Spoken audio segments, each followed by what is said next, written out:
Good morning, everybody.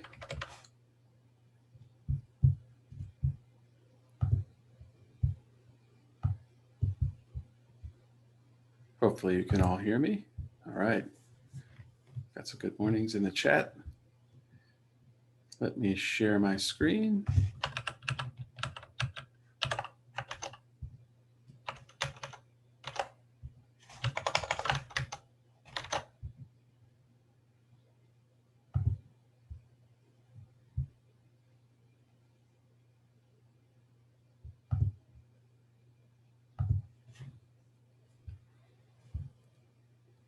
Okay, you should all be able to see my screen, see and hear me.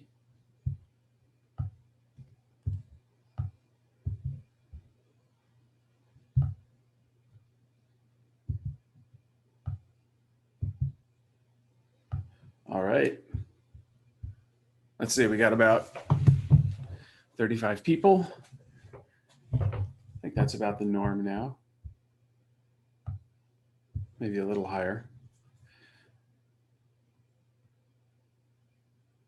But today I do want to go back over project 2 a little bit to address some common questions that students have, and also to talk about how we should update the repository without interfering with project 2 submissions.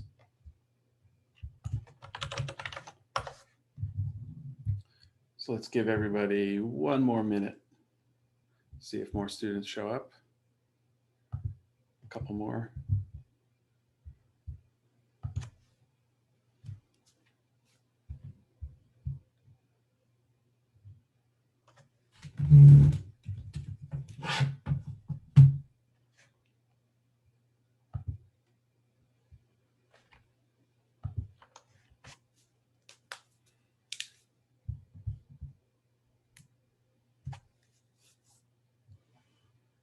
All right, let's get started. So how's project 2 going?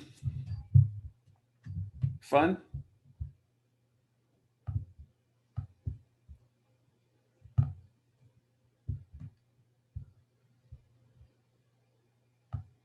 Wow, so much fun. Okay, it's going, haven't started yet.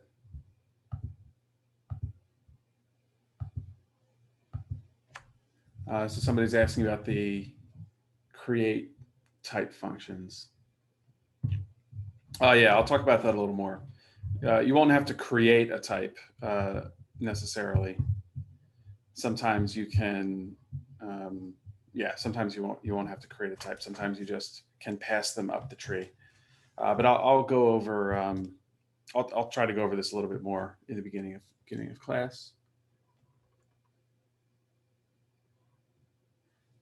So somebody asked, if you have a question about project 1, should we bring it to office hours or email me? You can also put it on Piazza. You can come to office hours.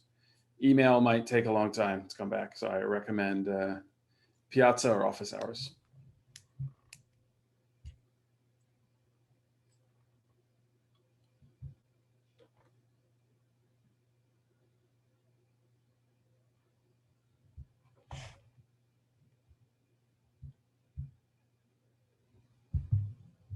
Okay.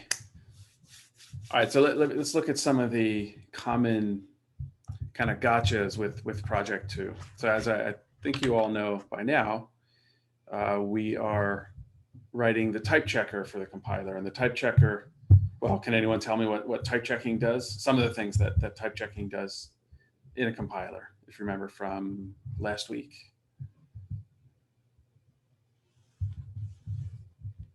Silence.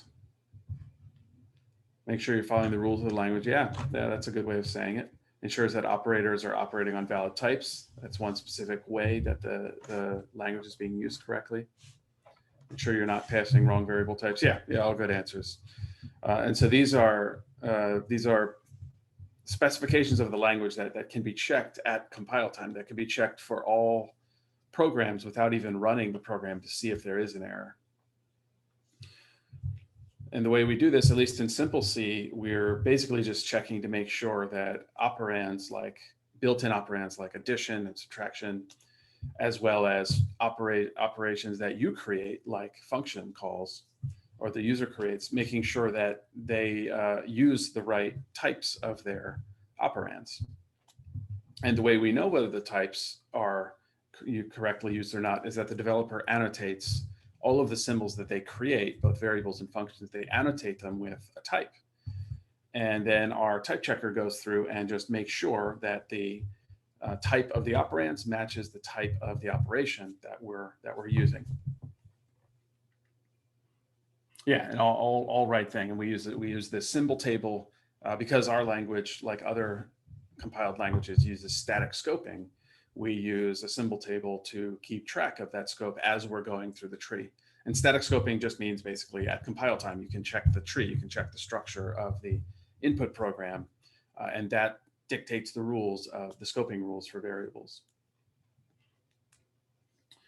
So somebody says there's a print bug. What's the print bug?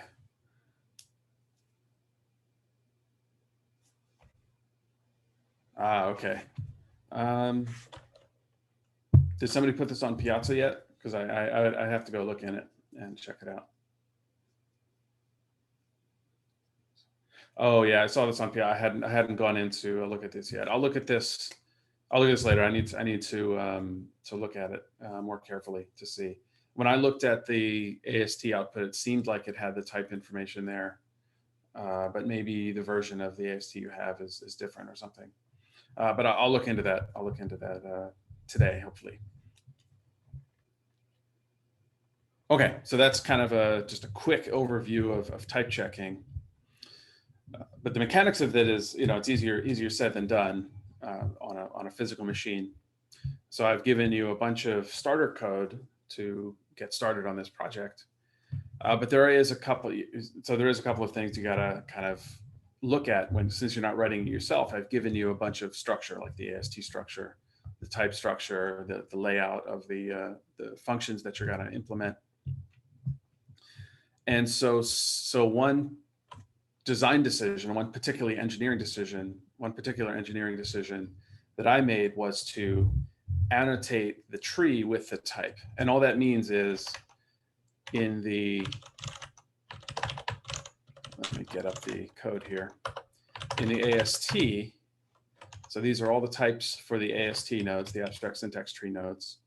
And inside of the expression type, or inside of the expression struct, which represents one expression node in the tree, there's this type field. And so the type checker, all it does is, all it does to record these types is it assigns the type field of each expression. So as this post-order traversal algorithm that we looked at last week, as it goes through the tree, it stores each intermediate type that it discovers for each expression right on the AST. And so it does this with the struct field. So every time you check the type of an expression to make sure that it's correct, in order for the parent of that expression to know what its operands types are, it looks at the AST node. This is one way to implement this. You could also implement this as a return value from the recursive function. There's lots and lots of ways to implement the same thing. The way I chose to do it, I chose for you, is to do it this way. But that means, now the burden is on you to use that API correctly. So the program won't break if you fail to set the type of an expression. I mean, it won't give you a compile time error, but it will break. You will get null pointer errors or some kind of seg fault if this type is not set but expected by a parent.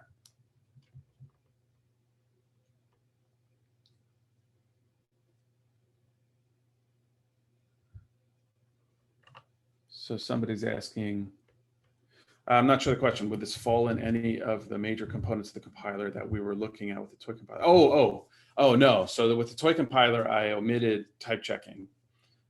If you have one type in your language, then you can just assume that every value, every variable, and every operand has that type. We also didn't have variables or any other user-defined symbols in the toy compiler. So this is a new phase. I was trying to balance making the toy compiler something that you could write in like a couple of hours or a day versus the realism of a full compiler. So yeah, this is a separate phase that happens between the like parsing and code generation. It's almost like another syntax checking phase, kind of. It's ensuring that the input language is fitting the valid uses of that. It's just for historical reasons, compilers separate out the parsing from the type specification because it requires a stronger grammar, context-sensitive grammars, to be able to specify this kind of thing. Okay, so that's one thing to be sure of. Whenever you do those check expression functions, they should all be setting the type so that the parent of the expression, because you can have nested expressions, the parent has the type information for its operands. Another thing to look at is, for those of you who, maybe if you've only programmed C in CS1 or CS2, they may not have gone into great detail on structs and how those are actually used in C. I use this idiom in C that might be common in some systems programming, but is probably not something you'll see every day. It's kind of a way to get around the fact that C does not have any built-in object orientation or polymorphism. So what's going on with this struct is, I think you all know structs that you've used to make linked lists, for instance. So this for instance, is a linked list, and a struct is a way to have a single symbol that, instead of being a single word or a single scalar value, you can lay out the structure in memory of that value that you want to use in your program. So a list, an expression list or a linked list in C, you can refer to it with one variable, that whole list, and then access the individual components of the data in memory using these field accessors, list.expr. Well, if I want to have, like in our AST, I want to be able to say this binary expression takes any kind of expression on the left side, and I want to not have to make a new binary expression for every possible combination of child expressions. I can use this little trick, which looks very much like what object-oriented languages can do without using this trick. The trick is that I use this anonymous union, and a union is just like a struct, except the runtime data in memory can only be one of those fields.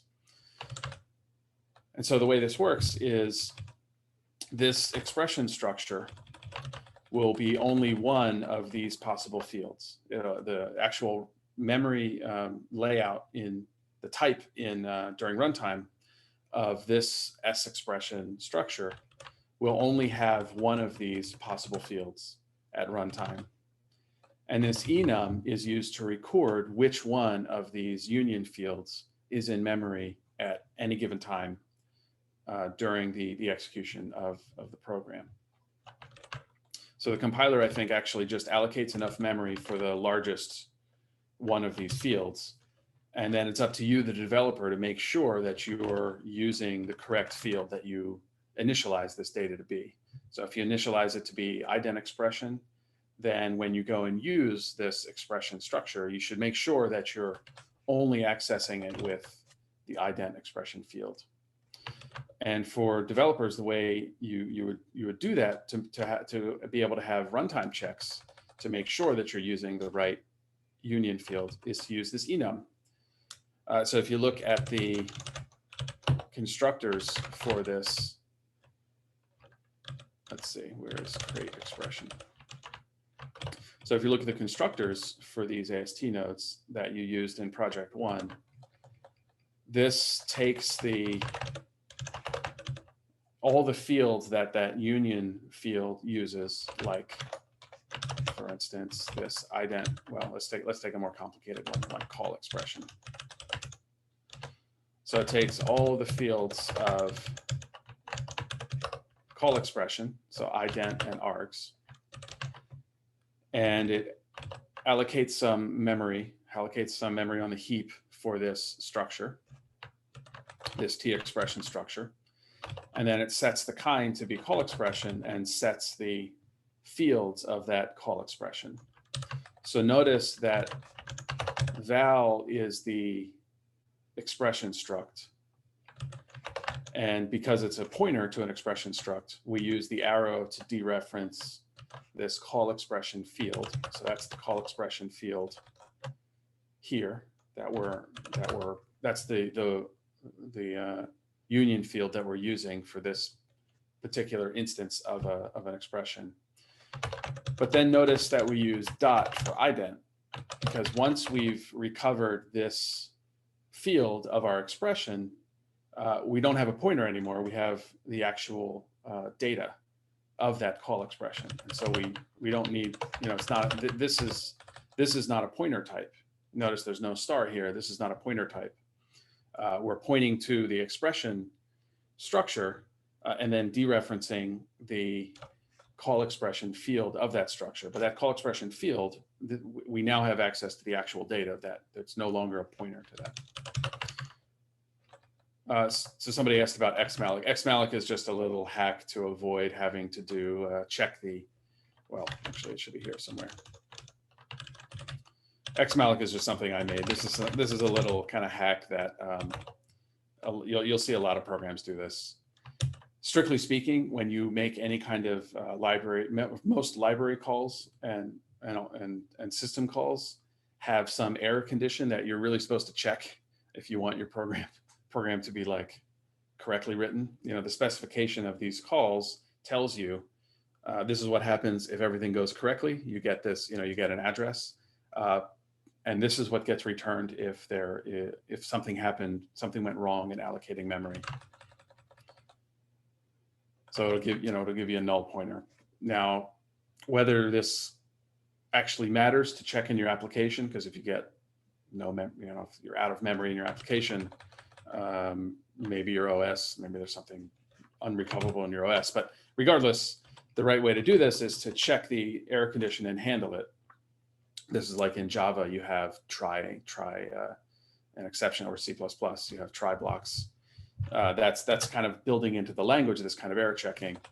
But in C and in the C standard libraries and in the Linux system calls, you as the programmer are supposed to check the error condition, check for the error condition on these system calls.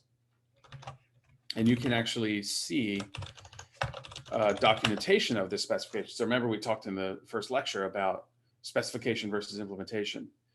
The reason that works is because you clearly define your API calls. You clearly define the components of your system and how you're supposed to use them. But it's still up to you to make sure that when you implement it, you follow that specification. So with C++ and Java's try blocks, it makes exceptions part of the specification of a function.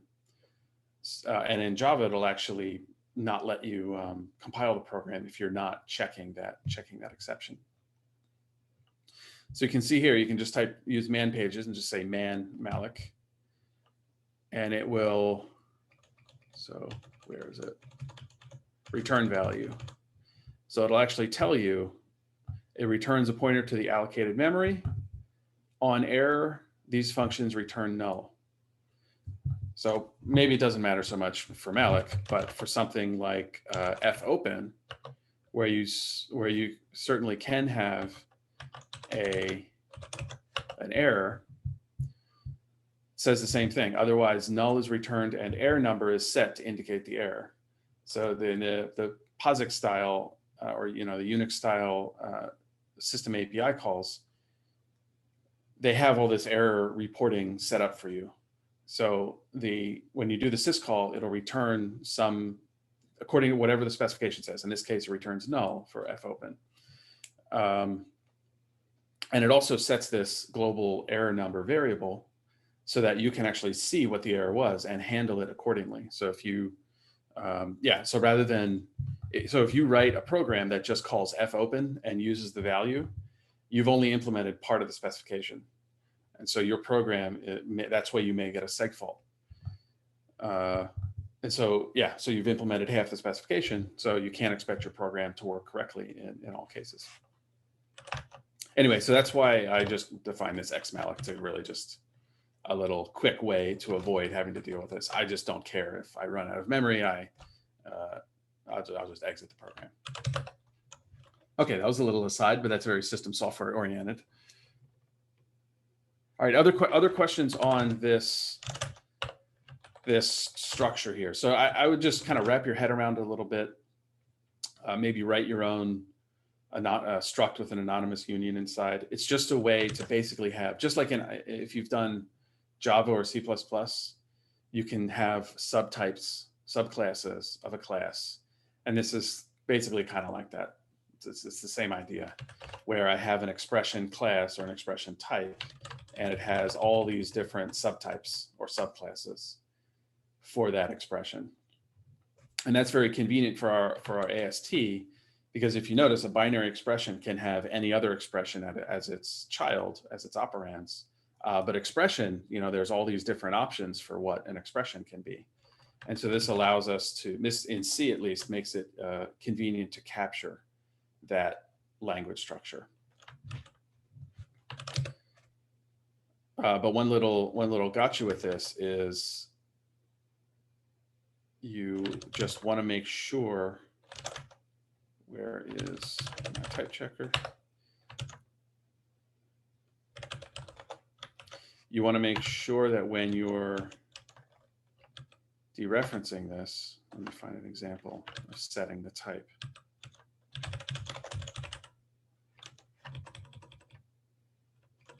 Oh, let me actually get this. I filled this out in class. I think I removed it for your template. But I did this in class last week, if you look at the end of the lecture.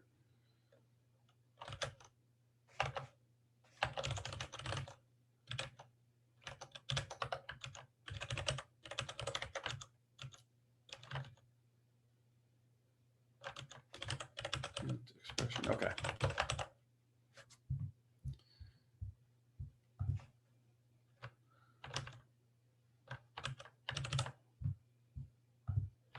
Let me just pull over this Ibm Expression Implementation so you can see how we access.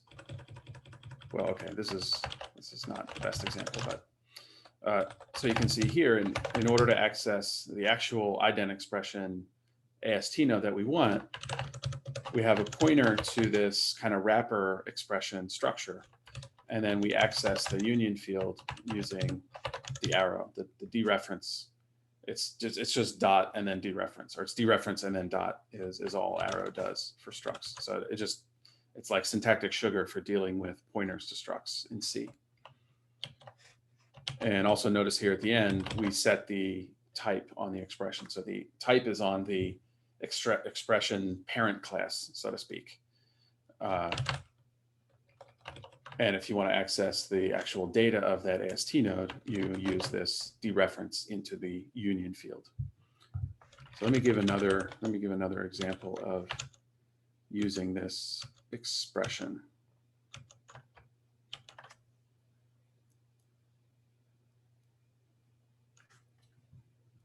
No, the type that you set to depends on the type specification rules. So let me get to that in 1 second. Let me show another example of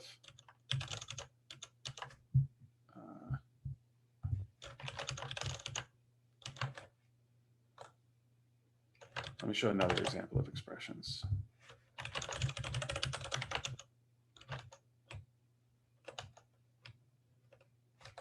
So let me just give the beginning of what call expression will look like, even though that's for you for homework. So somewhere in call expression, you're going to have to get the binding of the function call. So this is how we dereference the data for the call expression AST node, expression arrow call expression. But then once we have that data, we don't have a pointer to it anymore. We now have access to the data in memory. So we don't need to use the arrow, we just use dot to get the identifier from the call expression. So call expression looks like this. It has two fields. So when you want to access the args, you do the same thing. So we dereference that anonymous union and then get the arguments from that structure. Now, does that kind of make sense?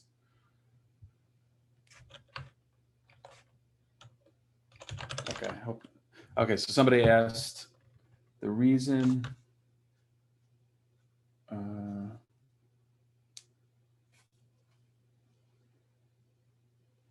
Well, this is a function call. So function calls, you check the, if you look in the type specification, you check that the argument types are the same as the function, the declared function parameter argument types.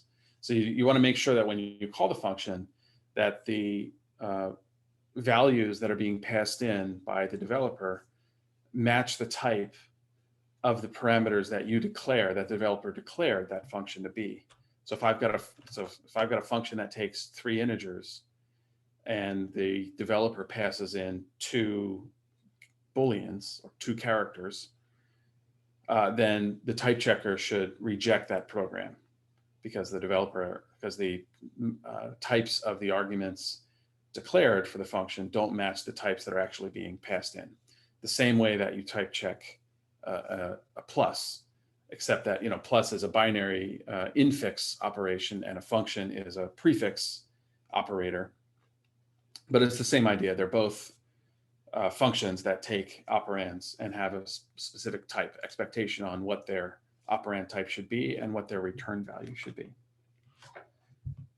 So call expression is another case where I want to show some usage of my API. So at some point, you're going to have to loop over lists. So some of the structures in the abstract syntax tree are basically just linked lists. And so this is you're going to have to, in parallel, loop over 2 linked lists and check, are the types of these 2 things, do they match?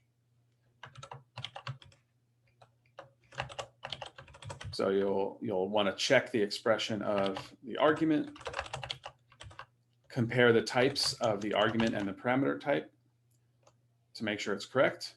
And just like you normally would in a linked list, you're going to get the tail or the next element for both lists. Yeah, and so it's up to you to also make sure that they have the same length. So this should be a kind of bread and butter algorithm, not just looping over linked lists, but what if you're looping over multiple lists? How do what are the pitfalls with that? How do you make, if they're not the same length, what happens? So you could either check that the lengths are the same first, or you could try to, do it together at the same time. You're looking within all scopes because of the scoping rules of the language. So the scoping rules of the language allow you to reference symbols in any parent scope. So that's also detailed in the type specification as well. Just like in C, I can call a function that's defined in the global scope, or I can use a variable that's defined in the local, in the function scope, but I'm inside of a for loop, for instance.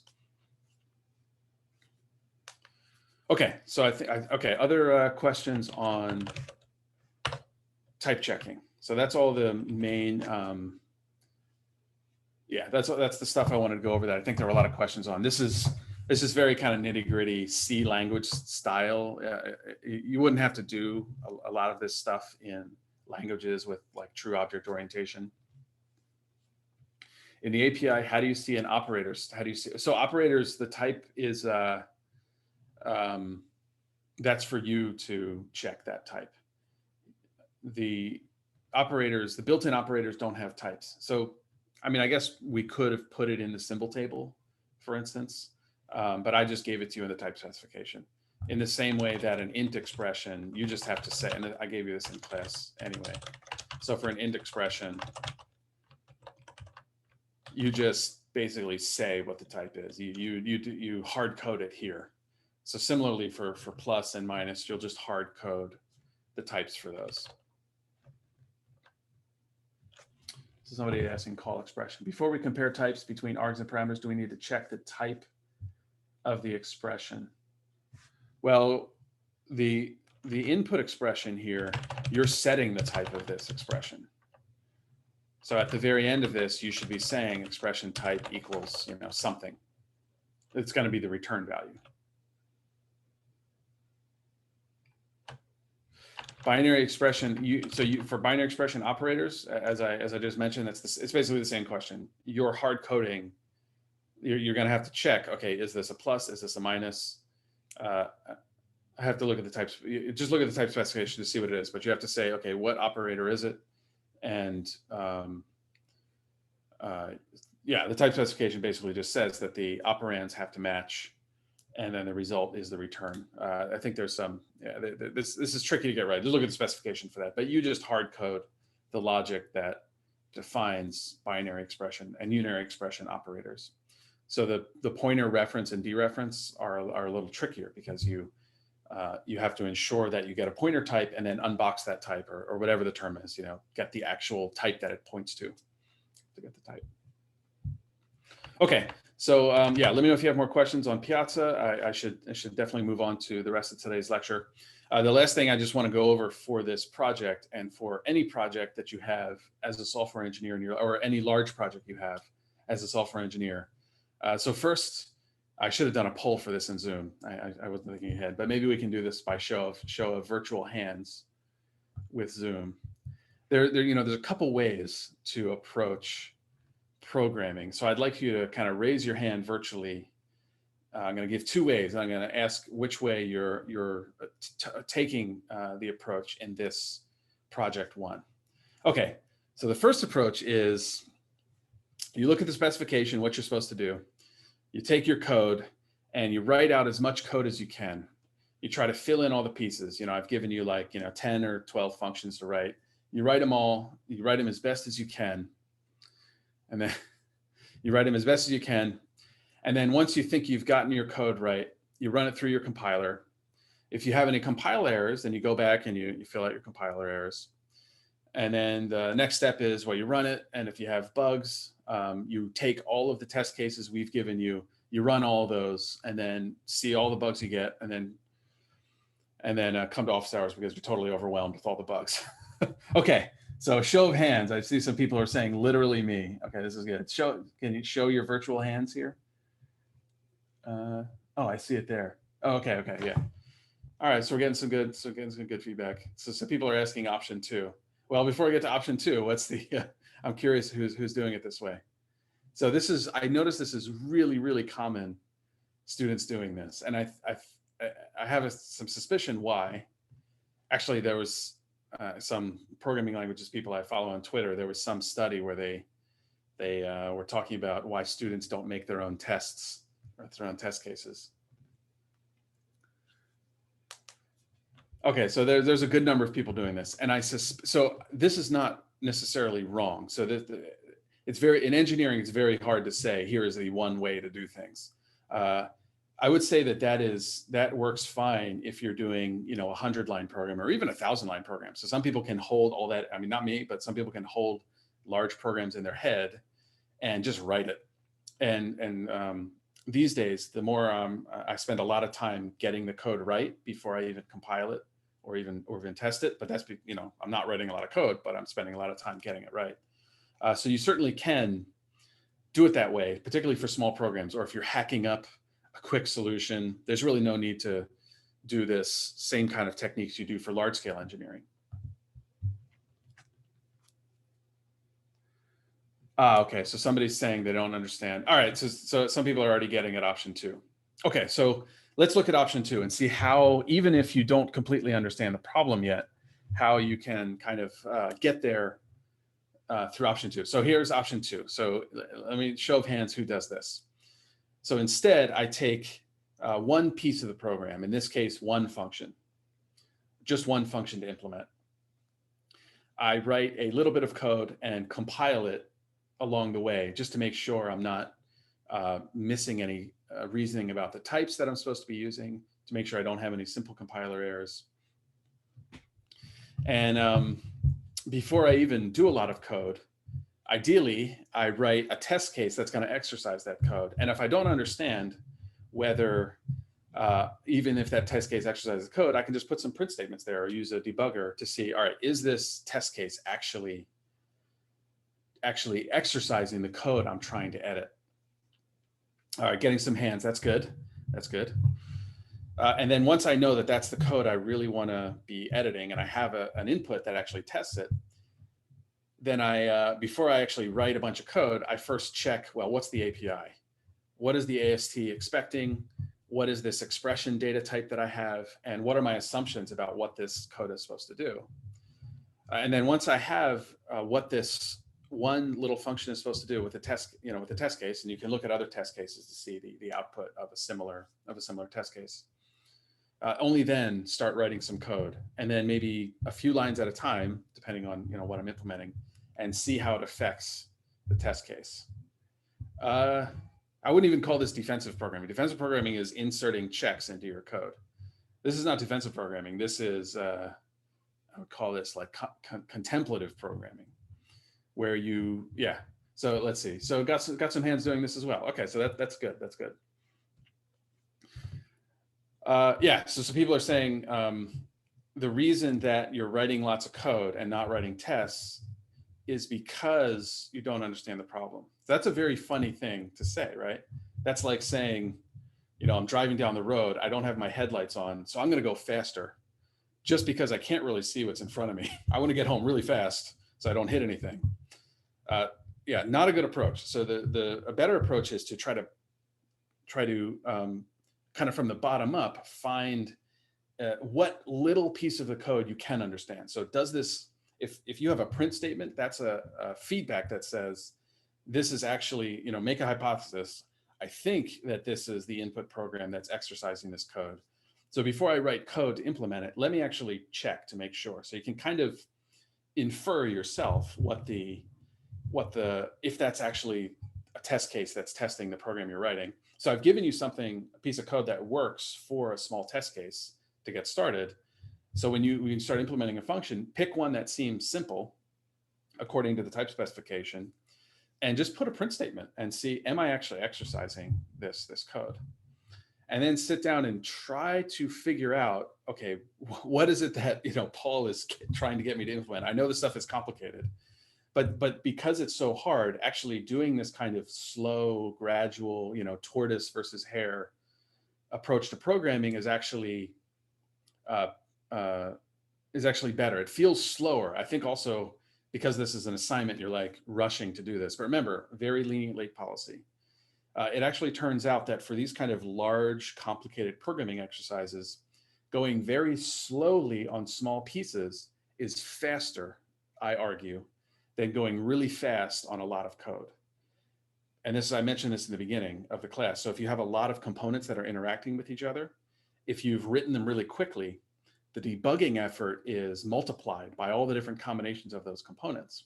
Whereas if you can isolate one little piece of the code, then, so that's the hard part, is isolating that piece of the code.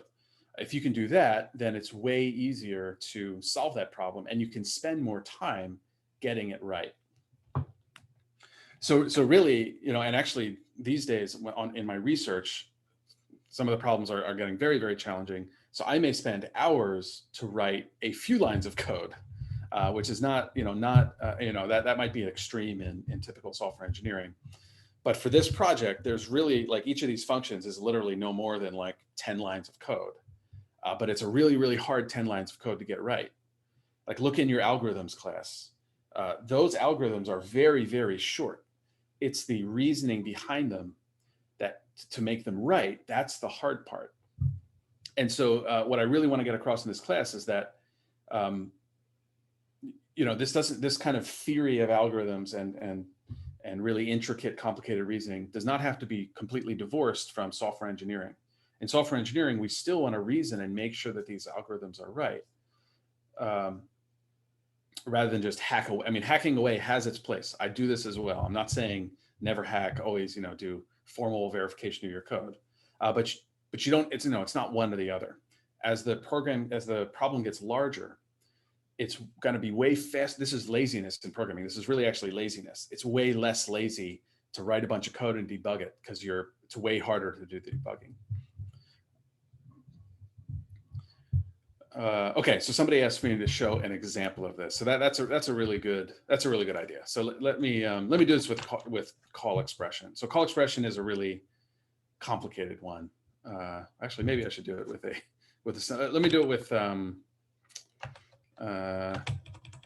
Is there anything I did in class? Okay, let's do check declaration. Well, yeah, actually. Call expression. All right, let's do call expression. Call expression is a really complicated one, so let's do call expression. And I won't go through all of it, but I'll do part of it at least. All right. So first of all, we need to try to understand what's going on here, and you may have a fuzzy idea about this. So this is kind of like, you know,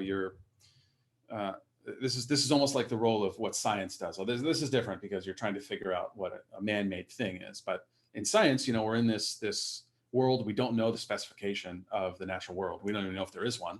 Assuming there is one, we have to use basically hypothesis testing to say, well, is this what I thought it was? Is this world working the way I thought it was? And you can use this kind of hypothesis testing approach when programming. Of course, we have specifications. We have code that we can look at to see what the program actually does. But it can be useful to do this kind of testing approach. All right, so let's look at call expression. So first of all, we need several things. We need to know what the input program for a call expression looks like. The grammar will tell you this, but I was kind of hoping you'd know from C what a call expression looks like. So let's make our test first. Let's make a test that does a call expression. So I'm going to start from, what's the program I gave you?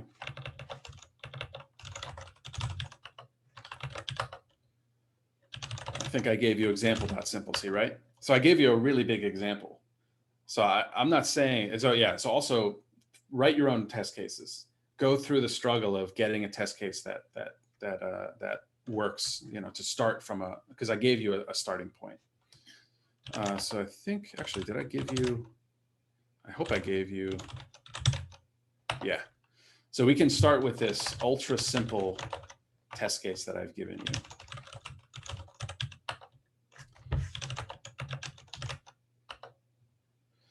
Okay. And so this is like the, is it plugged in part of software engineering? So this also falls into laziness.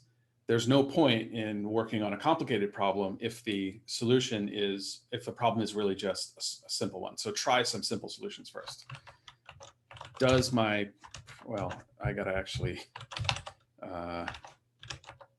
so this is the solution to it. So let me restore this to what you guys have.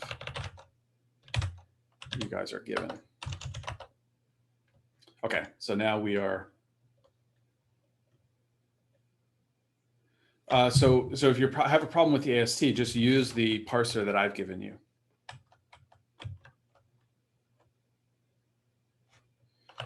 All right, so let's pass this into our compiler. Ooh, I've got code generation here. I got to turn that off. Sorry, I was working on the rest of the assignment. So let's do project 1. That's going to be for project 2 and 3. Okay, so here's this is the program. So this is the state of the program I've given you. So now let's make a test case for this. So this is like the very first thing we can do. Let's go to, whoops, I've just given you all of the, I just gave you the answer to the code. So if you're looking back on this, I've actually given you some of this. Wait a minute. Oh no, wait, what? Why is, oh no, never mind. I think I just gave you a bunch of code. I think I gave you some of the answers, but I'm not sure. Oops. Okay, so we're trying to implement call expression. The first thing to do is just, I see somebody putting a timestamp. The very first thing to do is just, is it plugged in? Am I actually exercising the code that I think I'm exercising? If you don't have that answered correctly, then there's no point in doing any debugging. There's no point in it. So I will literally just do this just to make things fast. Just who cares what's spitting out? All I want to know is a little signal. Am I exercising what I think? Okay, I don't see it in the output. I'm not exercising it yet. So what am I doing wrong here? Let's get my test case here. And okay, well, I think a call expression has something to do with defining a function.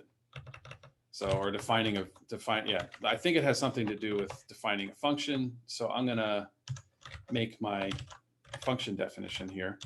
I think a call expression kind of looks like the syntax of this function definition here, right?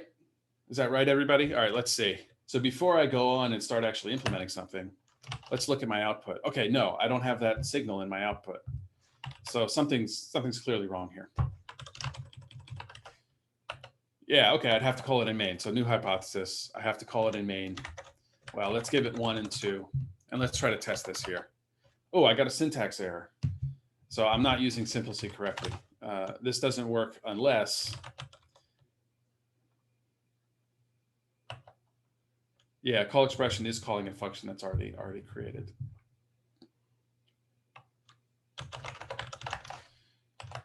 Okay, so now my program's running, and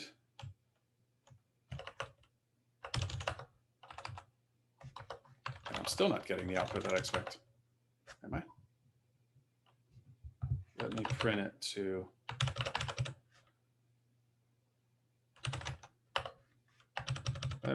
standard error so that I can separate it from my regular output. Oh, it's not here either. All right, so something's wrong. Something else is wrong here. And the problem is that, did I give you a sign expression? So it's still not printing out. So I need to figure out first, why is it not being printed out? Yeah, why is it not being printed out? I am doing an assign expression, so I should definitely have an assignment expression to print it out. Still nothing. Maybe my program's not being recompiled properly. Oops. Maybe I changed the, uh-oh.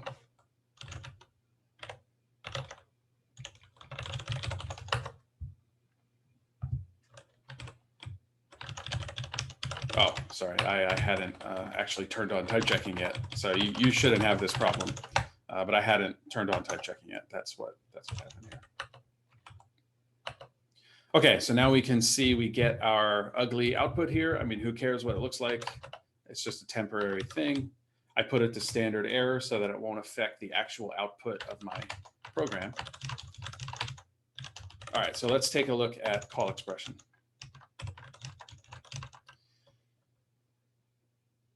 Yeah, call expression is tricky. It's a complicated one because, yeah, as somebody said, it assumes that you've already correctly implemented the declaration function definition because it inserts into the symbol table. But yeah, let me go through some of the reasoning to get call expression right. So I take a look at my specification here, and it says I have to get the type of the function from the symbol table. So let's take these one at a time. And I can even, to do kind of top-down stepwise refinement style, I can say, well, okay, let me just like put comments and say, well, this is what this function is supposed to do in prose. And so I need to make sure that I'm satisfying each one of these things as I'm writing my code. So the first thing is I need to get the type from the symbol table, or there's a type error. So I need a couple of things here. I need to know how to get a type from the symbol table. I need to know how to get the name of the function. I need to know how to check whether it's undeclared, and I need to know how to produce a type error. So actually, yeah, we should, I should probably give this in like the beginning of the class, but there's a really nice paper by this guy, Nicholas Worth. You can just Google this. I would like 100% read this paper. For any programmer, read this paper. So it goes through one style of coding that's really useful for these kinds of complicated programs where you don't yet know the complexities of the implementation, and yet you still want to try to reason through the correctness of the code. So definitely read this. Definitely read through this. So now I've broken down. So this takes a little, you got to know the specification, but this, takes a little creativity to break this down in the right way. But now, so can anybody tell me, how do we get a type from the symbol table, or how do we know what the current symbol table is? So this is actually documented. It's hard to find these documentations, but this is documented here in the API. So it tells you here the difference between, looking up a symbol in the current symbol table versus looking up a symbol in any symbol table. And so this would take some trial and error. This takes some reading the kind of informal description of the language where, you can have any parent scope. You can have the symbol in any parent scope. So yeah, look up in all scopes. That's what you want to have. So somebody's already saying the code. So, I don't know, don't do that, I guess, but I mean, that's fine. I think I showed this to you already. So that's okay. So that's how we look it up. And that also answers the next question of how do we get the name of the function? So without, looking at the answer, that's okay. I showed this in class. So without looking at the answer, how would we find the name of this function? So how would we find the name of this function? It's okay. It's okay. I showed that in class. And I am going through this in class. So it's okay. So so somebody's saying, okay, express.ident. So that's not going to compile when you do it, but that's a good start. That's like the comment that says, this is the specification I want. And then, I think this was a revelation for one of my undergraduate researchers as well. I actually will write code that won't compile, I'll write it backwards. I'll write code backwards where I'm like, well, I know it's going to be some string that's like name of function. I know I'm going to have that. So I'm not even going to bother declaring that. I'm just going to use it. So I know how to do the lookup. So I'm going to do the lookup in all scopes. So I'm going to do the lookup and say this is the scope I want, and this is the function. And I'll just literally write the code that I want. And then the type checker will make sure that C type checker will make sure that I'm that I haven't missed anything. So I can write it this way in part because the static type checker makes sure that I haven't actually missed any part of my code, at least for part of it. And so I'll just assume that I've written this correctly already, that I've gotten the function name already properly done. So if I remember, okay, well, I know it's lookup and scope, so I'm going to write that part of the code, and then in comments have something that says this is what I need to fill in still. So in comments, I need to actually fill in this function name. And if I make a mismatch in name, I mean, who cares? The type checker is going to catch that for me. So how do I get the name of the function? So it's something from the expression, but that's not going to compile because the variable I really want is called expr. So if I just do this, if I just say, well, expr, I'm going to get a type error because it's not, it's not a string character. So let's look at this expression.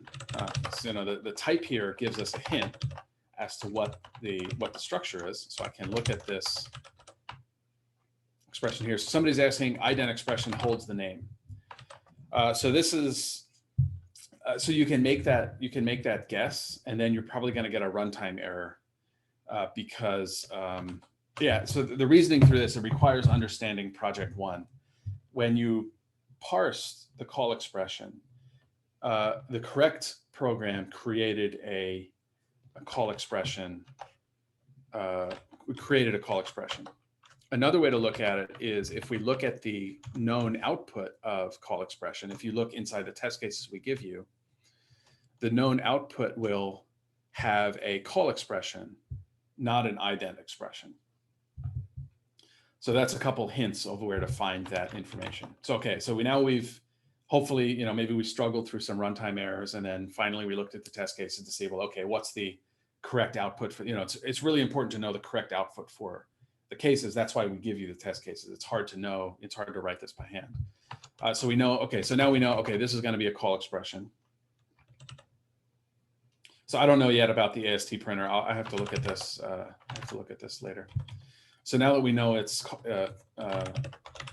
call expression, expression is a pointer to the struct expression. You just have to sit down and grok all these types to do this. And then once we get the call expression, so we could do this, and now we're still going to get a type error when we compile it. Let me actually start compiling this to show you these type errors that I get. So it's telling us that the type checker is your friend here. The type checker allows you to use types as a specification of the solution, and have the compiler check to make sure that you've implemented at least the type portion of your specification, implemented it correctly. And so this already tells us here that, well, call expression is not a type here and not a string. And in project 1 and in the test case output, we see that the ident argument is the name of the function. So that tells us that we get ident, right? Does this code look right to everybody? Well, I mean, let's make sure we got it right. Oh, okay. Invalid type of argument here. So why is that an invalid type? Arrow works on pointers.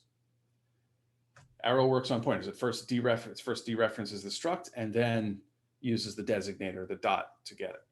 So the type checker is an indication that I have gotten my assumptions wrong about this API. Now this is hard because you have to have all these specifications open at the same time to implement it. But I guarantee you that if you can get this done and reason through this problem, most of your other programming problems are going to be way easier in terms of this specification. Compilers and languages are particularly complicated and tedious to deal with. Okay, so if, we go back and look at our types, look at the data structure, we'll see that this is not a pointer. So this call expression is not a pointer to a struct. It's just a struct. Yeah, and somebody's saying, imagine if you tried to write all your code first and had to debug all these issues at the same time. There's no way I could do that. There's no way I would want to do that because I'm lazy. I want this to be done quickly. So I realized that, like tortoise versus hare, if I sit and I do the tedium of reasoning about this tiny little part and getting it exactly right, then not only will I learn the data structure better and be faster when I do the next stuff, but I'll have fewer debugging issues down the road. Oh, so somebody is saying that print type is missing from the AST. All right, so if print type is missing, then I need to give you an updated AST. So that might be the issue here. Let me see if I maybe. Oh yeah.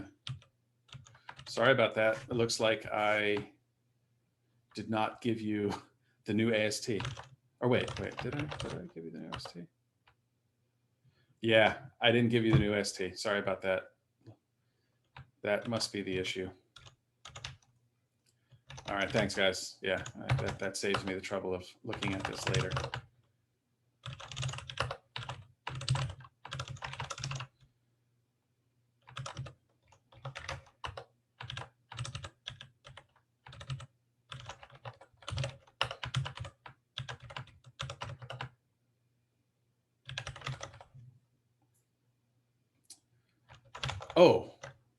Oh, thanks. Okay, so maybe, right, AST printer. Okay, so maybe I didn't make a mistake. Let me see here.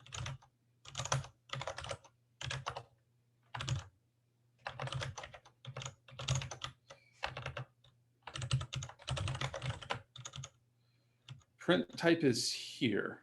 So maybe you just need to download the new AST from, yeah, maybe I just did not tell you that it doesn't print primitive type.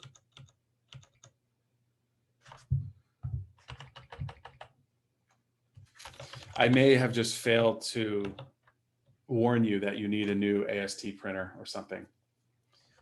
Let me make sure that this is, yeah, I think I like, you know, switched out the implementation.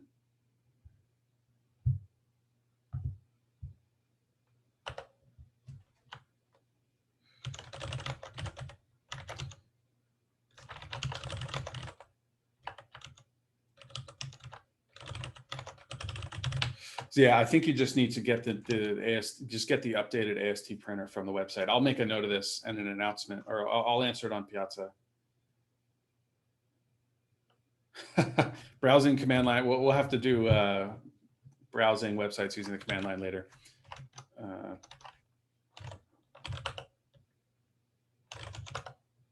Well, anyway, yeah, I don't have it installed, but there's yeah, so I'll put it on Piazza, but you just need the updated AST printer. It is online, but I think I just failed to tell anyone that the AST lecture is there. All right, so I really need to move on to the content of today's class. Yeah, so it's in project 1. So I'll put it on Piazza there. You just need the updated AST printer, and I need to move that to.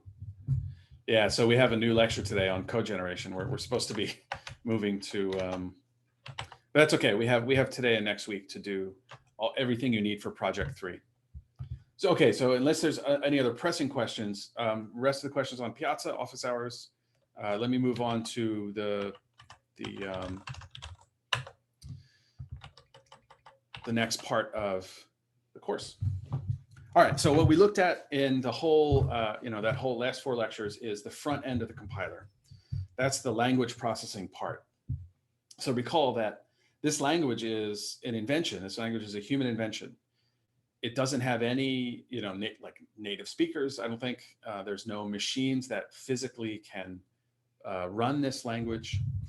It's all the compiler or the interpreter, that machine that we write in software that is processing this language. It's inferring the syntax tree from it.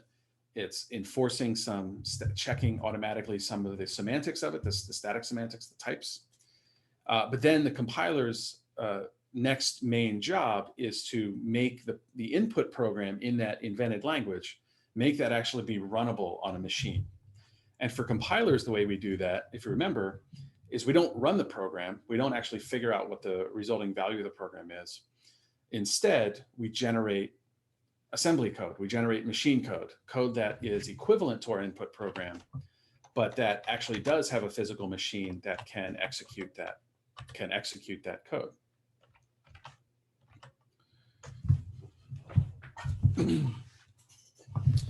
And so the way this works, roughly speaking, is that each language construct in our source language, the language that we invent,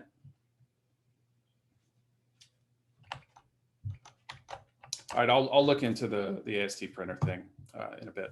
But so for each construct in the language that we've invented, each of those grammar constructs, we have some equivalent program or some equivalent code in assembly, or really in any other language, because all these languages, as far as we know, are equivalently, or as they're designed, are basically equivalently powerful in terms of computation. And that's, this is like Turing completeness is one way to describe that property. Of course, there are other ways that assembly language is different, but in this case, equivalence is, for a compiler, equivalence means you give it the same input, you get the same output. That's functional equivalence. That's basically what we care about mostly in the compiler. There are other properties we may want to care about. So that's a good question. Is it one-to-one? And that's an interesting question. So if I've got, say I have a program that sorts numbers. Say I have a program that sorts numbers using a for loop. Can I write that in any other way? Yeah, I can write it using some recursive algorithm. So even in C, there are many versions, there are many ways to write the same program that has the same input output. behavior. And if you look at, Turing was famous for making this model of computation where he described some of these attributes of computation. And so it isn't actually one-to-one. There are many ways to generate machine code for the same source code. And in fact, compilers exploit this flexibility, this fact, to generate code that is either faster or more energy efficient or more secure. They'll actually exploit the fact that there are many ways to write the assembly version of the program. There are many different ways to write that assembly version of the program. So compilers for the past several decades have focused on making code fast and to some degree memory efficient. But actually in some of the research I do on side channel attacks, it turns out that if code's performance depends on secret values that it processes, then an attacker can actually figure out what those secret values are by measuring the running time. And so there's some modern work now on making compilers not just be runtime efficient, but efficient for security purposes, making sure that there's no correlation between secret values and the performance of the program. But typically, compilers choose assembly that will be fast and make that as automated as possible. And this is actually why for someone who's not an expert assembly programmer and for common cases in C, the generated assembly can actually be faster than handwritten assembly for those who are not expert in assembly. Not in all cases, but for those who don't have expertise in assembly or knowledge of the machine, and for common programs, the compiler can produce faster than what a novice assembly writer would write. Okay, so the first thing we need to understand when we're generating assemblies, we need to know what assembly files actually look like, what assembly is supposed to look like. And so as a little caveat, I am by no means an expert in assembly. My assembly knowledge is enough to write this compiler, basically. And so I have lots and lots of reference manuals that you can look up, like a dozen links here that I'm using when I'm writing this compiler to learn about assembly file layout, assembly instructions. So let's look at a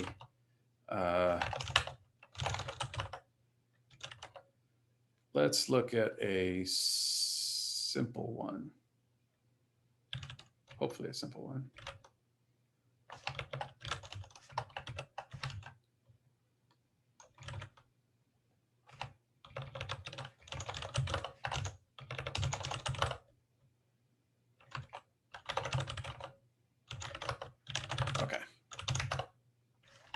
Okay, here is a simple assembly file.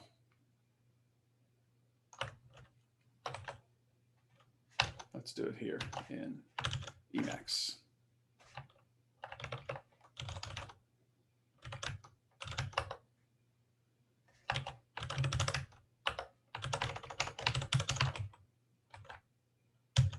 That shouldn't be there. Okay, so the way assembly files work is so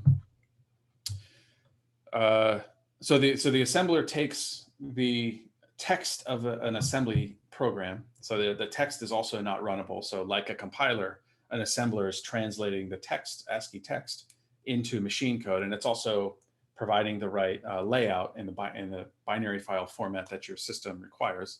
So if you're interested more in this OS level and binary file format stuff, there's a link that you can take a look at. But basically, the assembly file needs three main things, or two main parts. It has the data section, which holds the kind of memory allocation that you, the programmer, want for that, or at least the fixed memory allocation that you want for the program. This is where global variables are stored.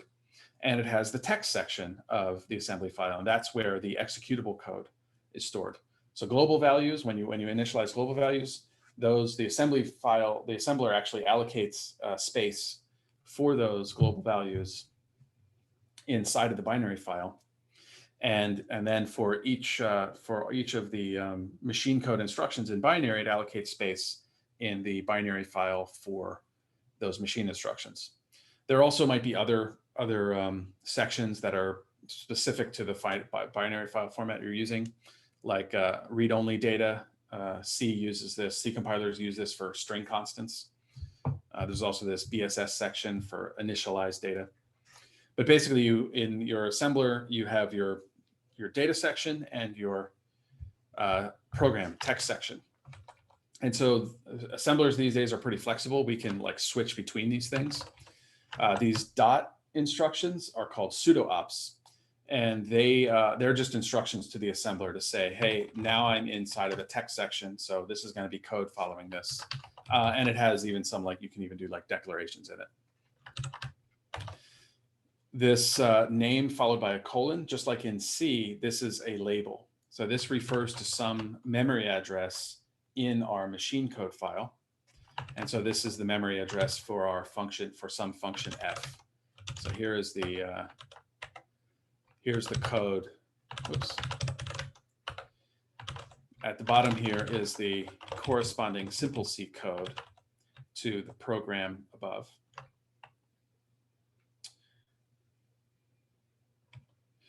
And then inside of the text section, each line is some assembly operation mnemonic for the machine code operations. So I'll go through some of these instructions as we need them.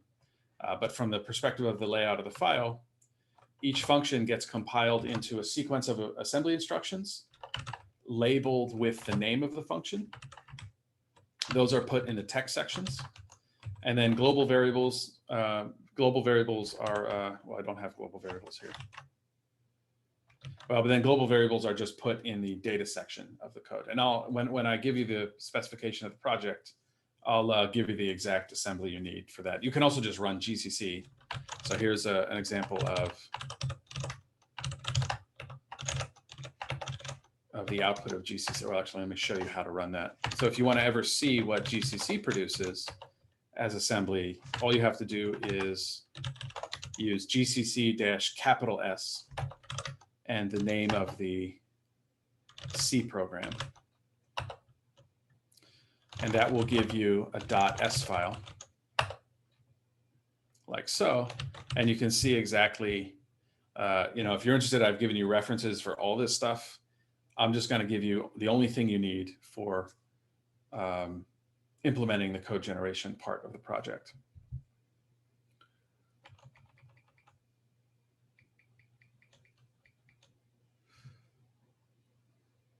Okay, so questions so far on just the layout of these assembly files. There's just data sections and text sections, and there are special instructions for this is assembly for Intel x86 64-bit. Each architecture may have its own instructions. ARM versus Intel. AMD uses the Intel instruction set, but I think then also defines their own extensions to that. PowerPC, there's endless varieties of these hardware platforms. ARM, there's tons of different ARM because it's licensed out to companies and they make their own extensions to ARM. There's ARM 32-bit and 64-bit. So yeah, this is Intel assembly, and the syntax of this assembly file is AT&T Unix style syntax. So it turns out that assemblers, just like compilers, there are different languages for referencing these assembly commands. So if you are in Windows and you see assembly output from a compiler, you may see a different syntax for this assembly. So in this last minute before our break, what was the command? So Josh was showing me this yesterday. Yes, I did mean MASM Intel. Thank you. So just as a quick reference here, you'll notice, well, you may not notice it, but let's see. Let me show both of these side by side so you can quickly, so you'll be able to quickly tell the difference between these two things.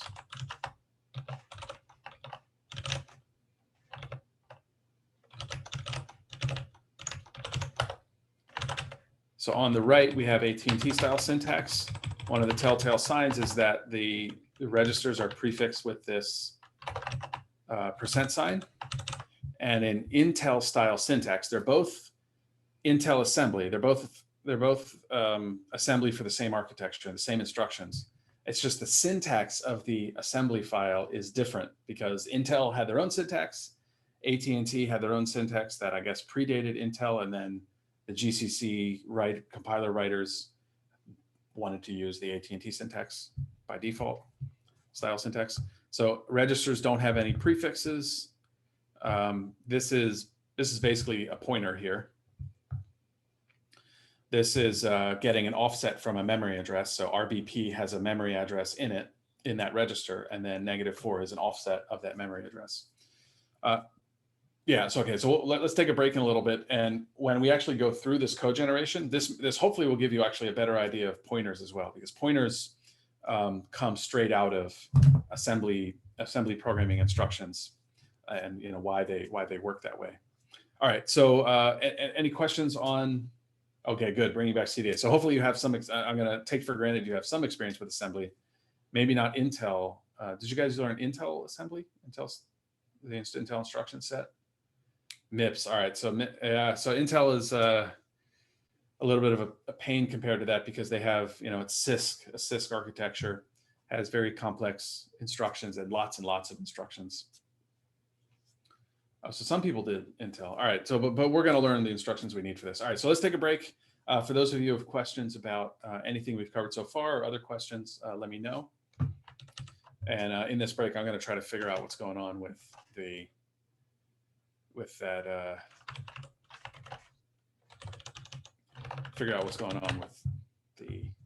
AST printer.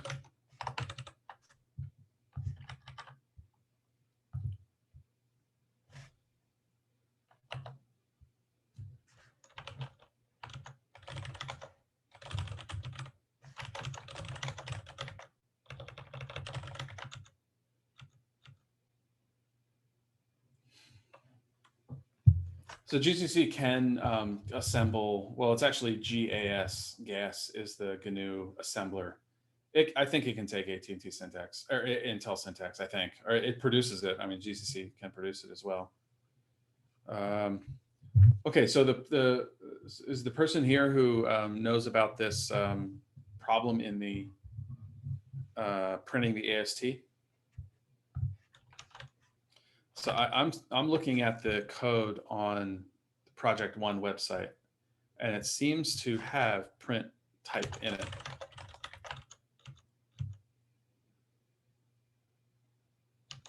It does seem to be printing the type. Let me look at Piazza messages.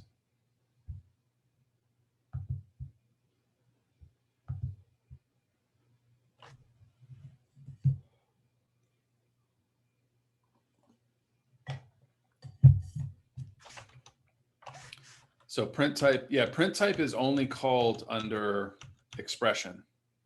So you think it's omitted somewhere?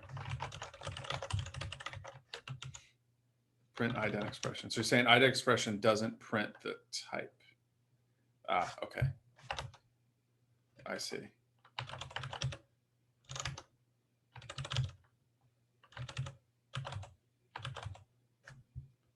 Let me.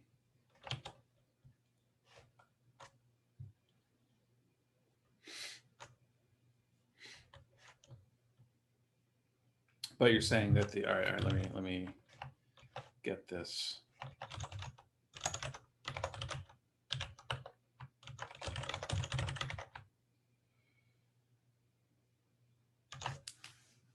Huh. It's not printed here as well.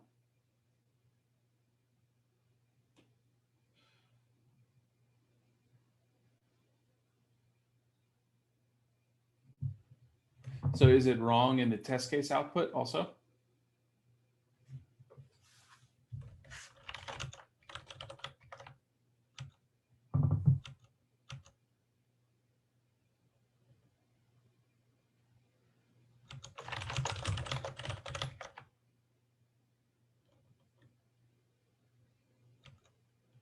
Oh, wait a minute.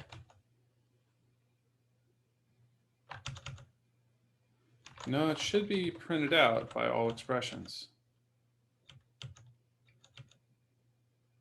It should be printed out. It should be printed out by all expressions. Why is it printed out here? That's, oh, because the cast expression.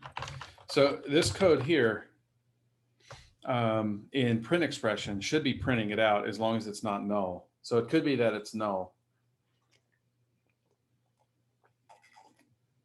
Let me make sure that this is in the one I gave you as well.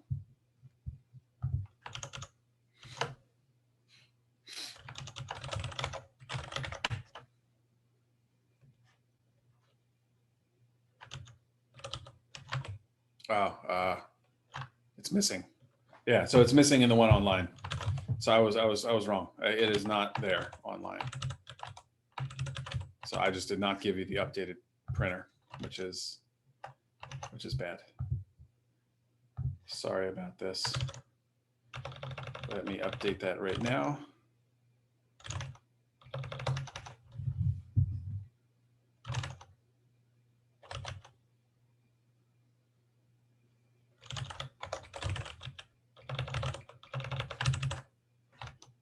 Let's just do this. Sorry about that. Sorry for the confusion on that.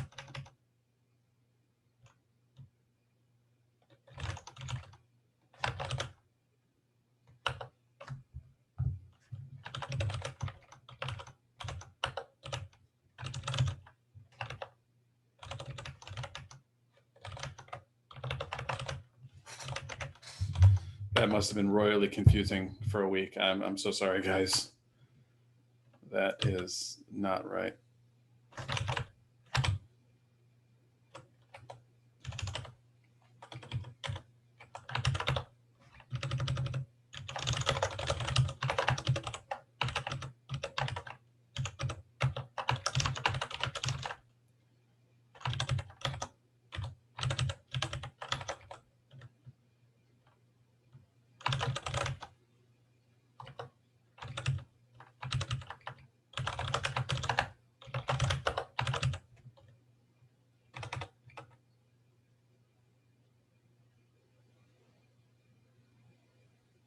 Huh. I may have put it there, or I may have had it there already, actually. I may have just forgotten to link to it. Yeah, it was there already. I just forgot to link to it. I'm so sorry, guys. It was actually there. Damn, that was stupid of me. All right, let me get this.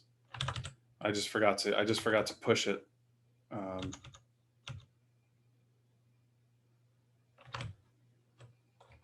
I think we just need the printer. Yep. Yeah. Thanks, guys. Sorry about that.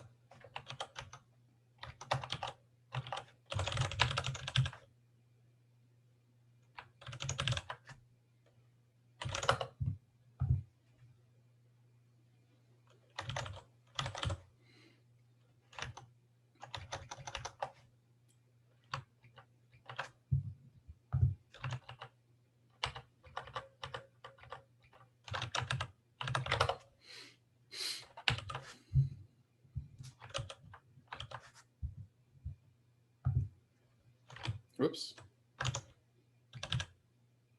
Forgot that.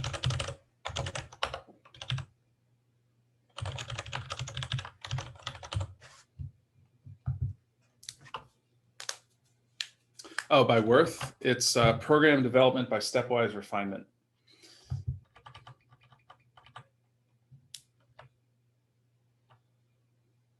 Oh yeah, I got to talk about the project 2 pushing. So much to cover.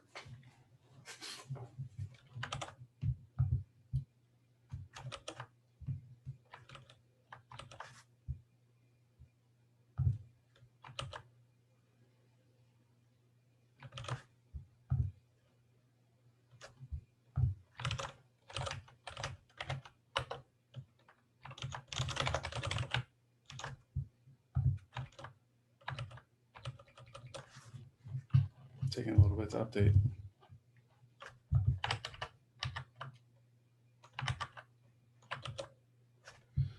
All right, the new AST printer should be, yeah, so it should be online now. And I'll, yeah, I should probably set an announcement as well.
All right, everybody, it's 11:30.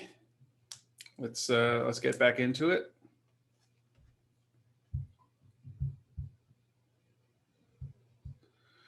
Okay, so one other thing I forgot. So yeah, sorry for more ad hoc stuff.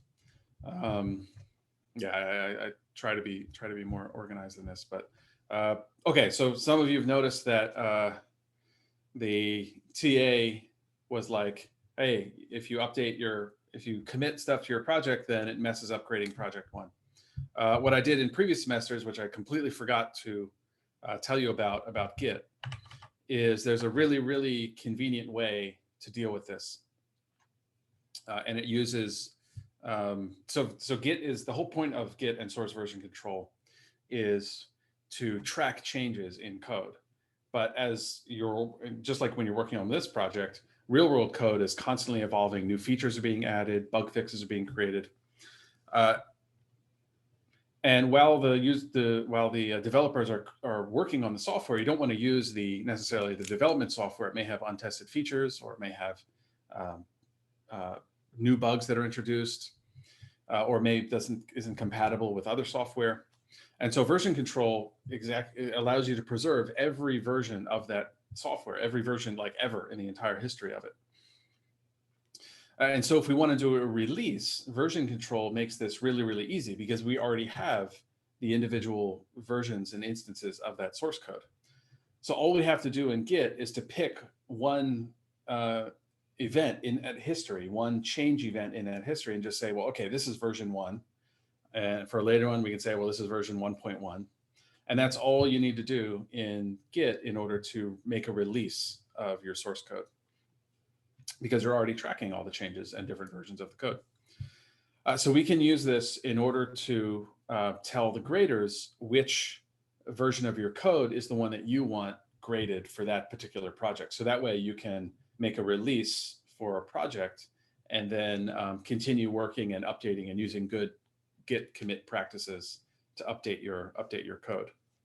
So let me walk through really quickly how to do that. And on this page, which is linked from the announcement and also now linked from the project pages, all you got to do is you make sure all of the commits that you want graded are committed and ready to go. You can check that by typing Git Status. And then just say Git tag and the name of the tag. And let me actually show, this in action.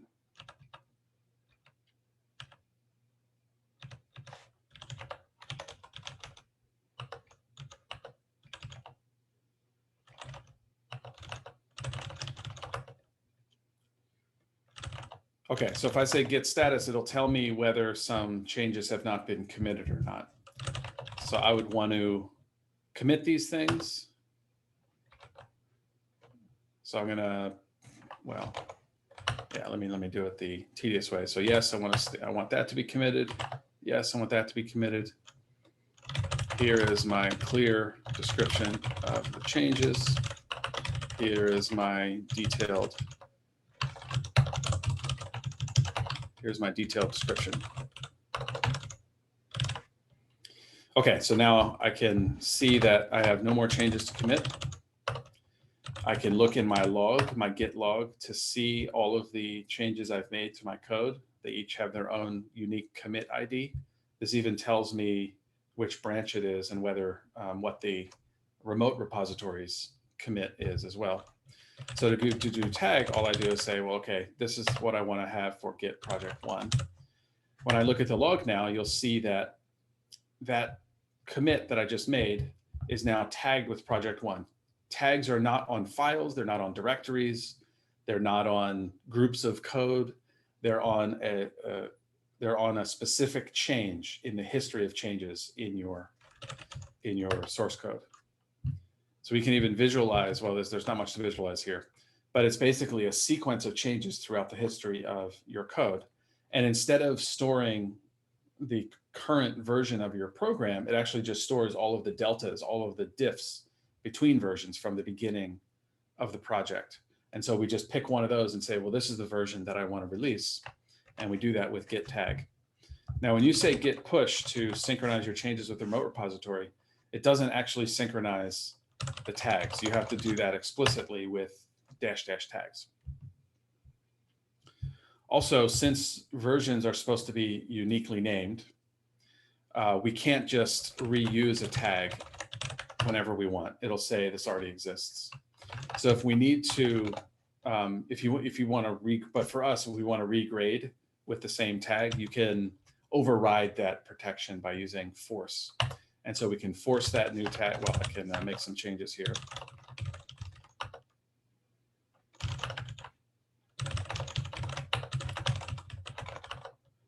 So I make those changes.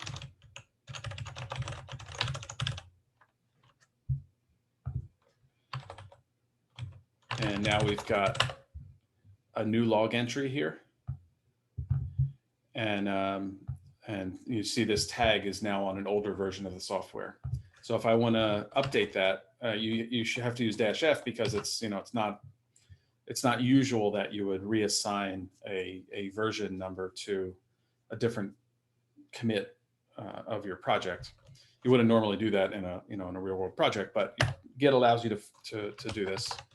And similarly, when you push these new tags,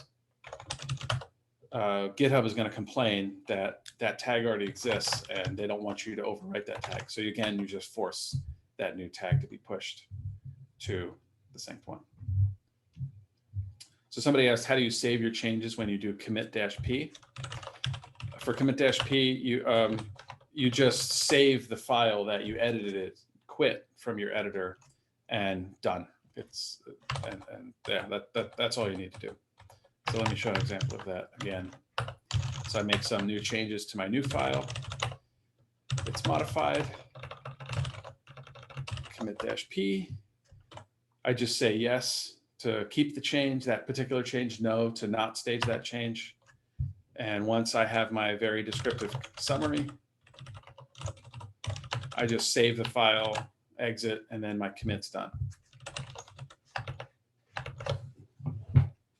Okay, so if you've already made commits and you want to tag a previous version, take a look at your log, find the commit ID of the good version of your project. So you've finished project one and now you've made breaking changes that will not allow to project one to work the way it's supposed to anymore.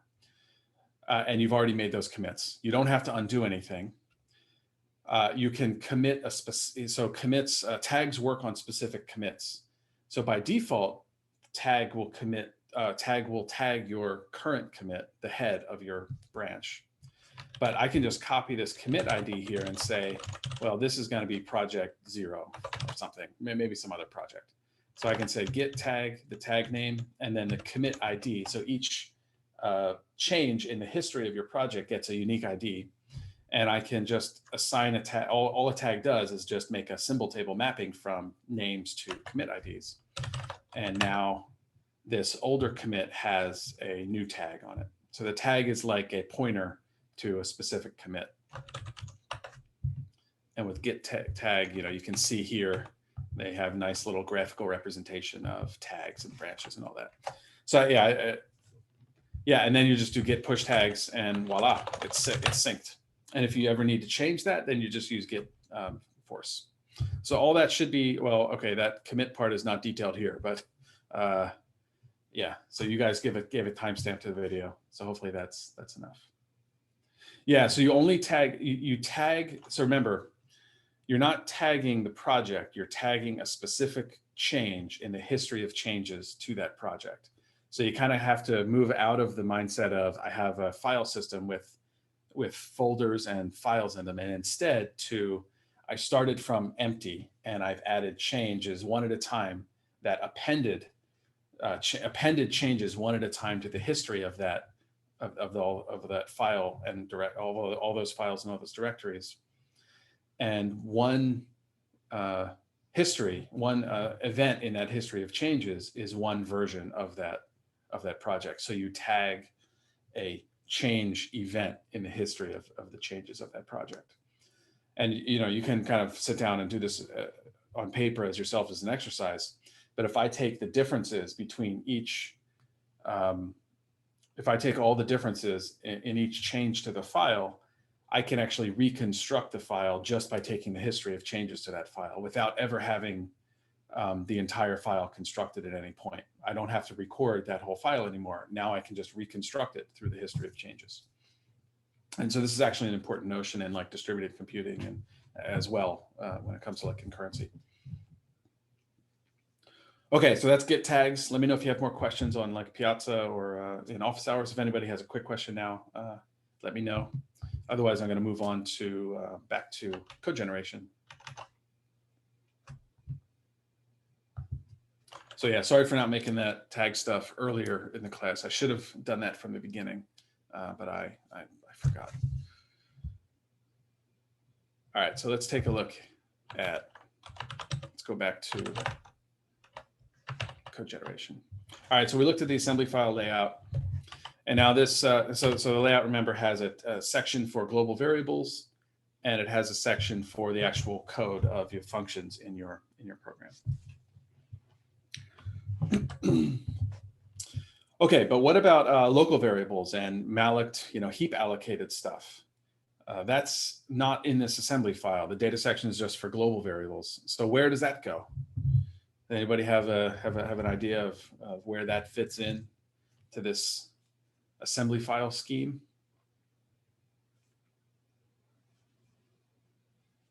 Scope, yeah, scoping rules is how the compiler knows the difference between a global variable versus a local variable. So heap somewhere. Yeah, so where's the heap? Did you guys learn this in CDA? Who maintains the heap, or who provides the heap in the first place? The universe. So these are not, these are not laws of nature. These are man-made programs. Yeah, the kernel manages it. So the kernel, when it takes the binary file and puts it into memory, it allocates space for the heap and for the stack. So in this link here, we see here's the binary file on disk in ELF format. And the kernel, this is actually illustrating that the kernel can actually map the file into memory. But the idea is that the kernel will take the data and the code segments, map them into memory, and then allocates extra space for the heap and the stack. This happens at runtime and is managed during the execution of the program, but there's no need to allocate any space in the actual file, binary file, for the heap and the stack. It's the operating system that gives you the space, and it's malloc, and as we'll see later, functions that operate and create new data in the heap and the stack.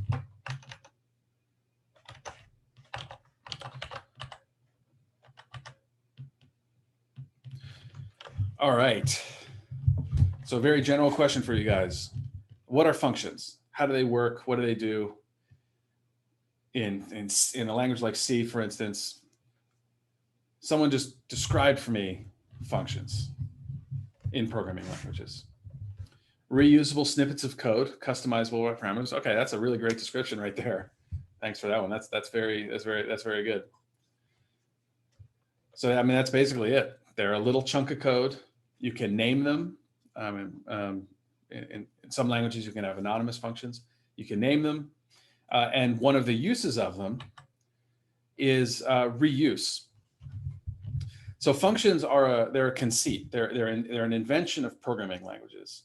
Functions, if you look at the Intel architecture, there is support for functions, but there's really no way to, from the hardware point of view, to do functions with one instruction as we know it in programming languages. There's support for implementing them with the compiler, but it's really an interaction between the machine and the code that the compiler generates to give you this almost illusion that you have functions. So yeah, and another good answer that somebody gave is that for programmers, they're an extension of the language. That's a really good way to look at it. If you watch that Guy Steele talk on growing a language, one way to think of programming language design is that you have all your built-in features, but then you provide methods of abstraction for programmers to continue extending this language. And function is it's the bread and butter abstraction that all developers use, all engineers, software programmers use to build up software. And as we see with the type checker, it allows us to introduce new symbols into the language. We have our reserved words and our punctuation, but the function abstraction allows us to give a new reserved word in the language and to use it like any other operation in the language. So we have built-in arithmetic operations. With functions, we can make new operations in our language. So there's many, many ways to look at functions. There are, in higher order languages, functions themselves can be values that are passed around. Some languages have anonymous or Lambda functions that allow you to create functions at runtime. But independent of that, there are lots and lots of uses of functions. You can use it for abstracting away your problem, for abstracting away your specification, so that you can design your software in several components and compose them later. For reuse, as somebody mentioned, for organization, for interfaces and APIs. Yeah, okay, so somebody brought up a really, really important point here. So somebody's like taking exception to my saying that the machine cannot process functions. So somebody pointed out that you can save an assembly function as a particular address and jump to it, and jump to that address. So this gets me to the next point, which is, well, what do functions do? So in some sense, yeah, that snippet of code, you're just branching to it, right? So we can jump or branch in assembly. So in some sense, yeah, that's a function. And in fact, you can implement functions that way. So at least for C, how do functions work in C? What do they allow you to do in C? So I know I'm asking very sort of general questions here, but what are some of the kind of properties of functions? So if in assembly, if I just branched to another part of code and then jumped back, how is that different from what a C function does, for instance? And I'm not saying that it's wrong, that is a function. It depends on how you have to define, just like in everything in languages, you have to define what you mean by a function. But from your experience with C, can we kind of intuit how functions are different from just merely branching, having an assembly instruction that branches and then branches back to the place where we left off? What's different about C functions? Recursion is a big one. So if we were to do that in assembly, let's say in assembly we had an unconditional branch to a particular label, and we did that unconditional branch to that same label again. What would happen if we did that? What's an unconditional branch to a previous portion of the code in assembly? Well, that's an infinite loop, right? Without any other special conditions, that's an infinite loop. And of course, recursion also will cause you to have an infinite loop as well if you don't have any special handling. So somebody said you push the function call onto a stack. So stack is how we actually implement function calls. But some other properties of functions are that the data in the calling function gets preserved. So not only do we record the location that we left off when we called that function, we also hold on to all of the data that we were working on in our calling function. So just to illustrate this simply,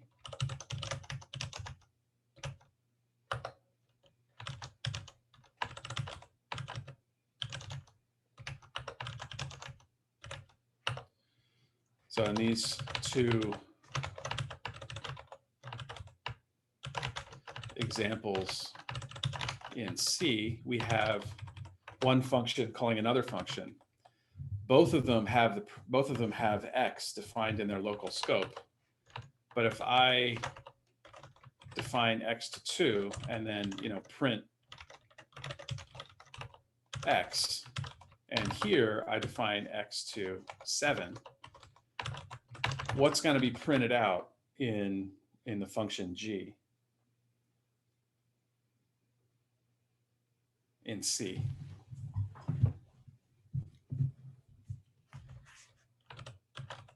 So G, if I execute G, G's going to print, oh yeah, sorry, good point. I would have to turn this into,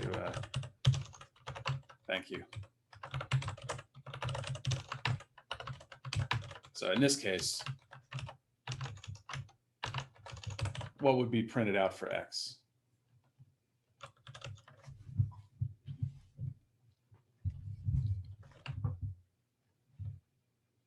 So it'd print out 2, because at least in the definition of C, we have static scoping rules, which means that this X can only be used and only modified. Well, the symbol X can only be used within this static scope. within this AST structure scope. And if I have the same name in other scopes, they reference other parts of memory, and they don't interact with each other.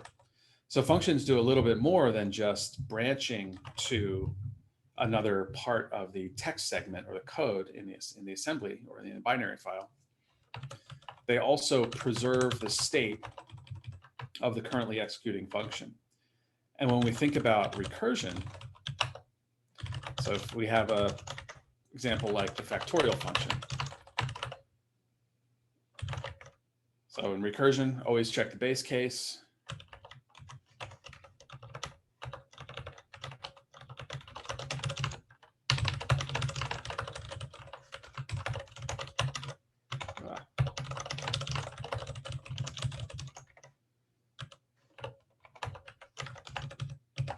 I think this is right.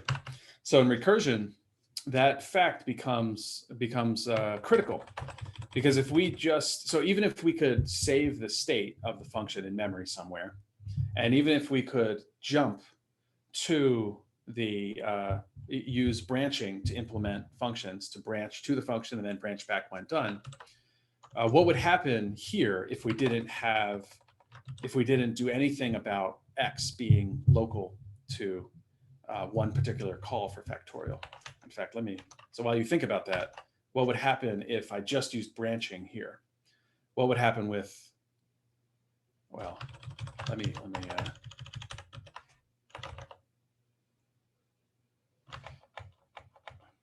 this is an example where it's very easy to turn it into a loop. So I don't know if with the assembly, what would, yeah, this should break the assembly, I think. Yeah, this is kind of a bad example because it's easy to turn into a loop.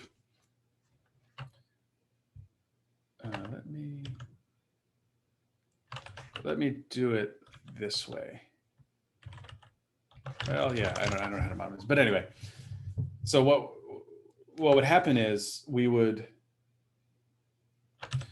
yeah. So yeah, sorry, I'm getting ahead of myself a little bit, but yeah, modern compilers can actually turn this into a loop.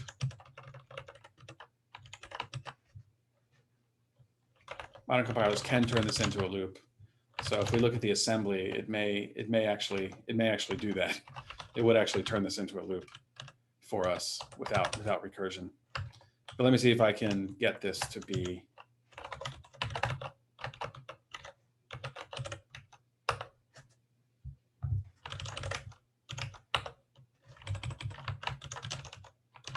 So here's the call.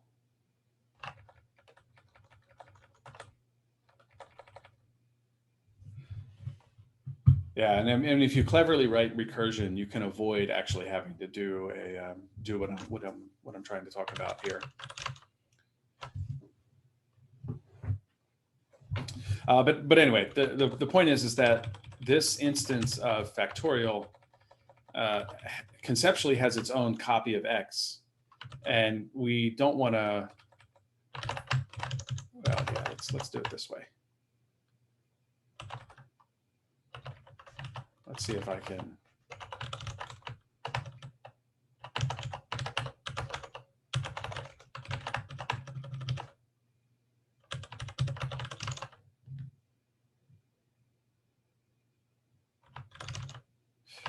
So I think this will, yeah. So this should, if we just turn this into, yeah, I'm trying to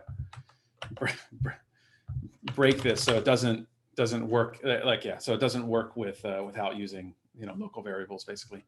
So yeah, so if we just did branching here, then as soon as we see factorial, we would yeah. So what would happen here is if we were just branching, we would return to the top of this, basically return to the top of the loop, and then we would modify y. So by the time we finish this recursion, this y would not be the same y. It would be the last y that we edited.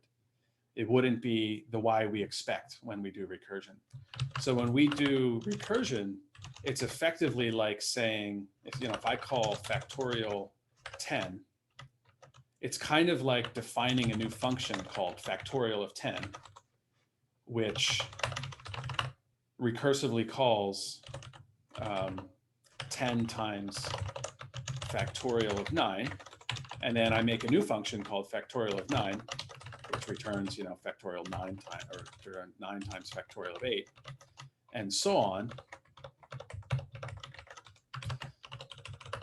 until I reach factorial of 1. And well, at least in my implementation, I return 1 times factorial of, less than 0 or something, factorial of 0. And then factorial of 0 is defined to just return 1. So this is the kind of expected behavior of a function, a recursive function. So actually, if you have difficulties with recursion, one thing I suggest to do is think about it in terms of not the same function being called, but that parameter being like almost part of the name of the function.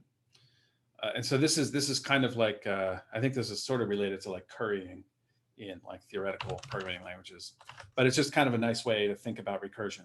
And you could also even outline a tree and just say, well, in this case, it's a degenerate tree, a linked list, but each node of the tree is one call of that function. And you can think of each node as a different function definition.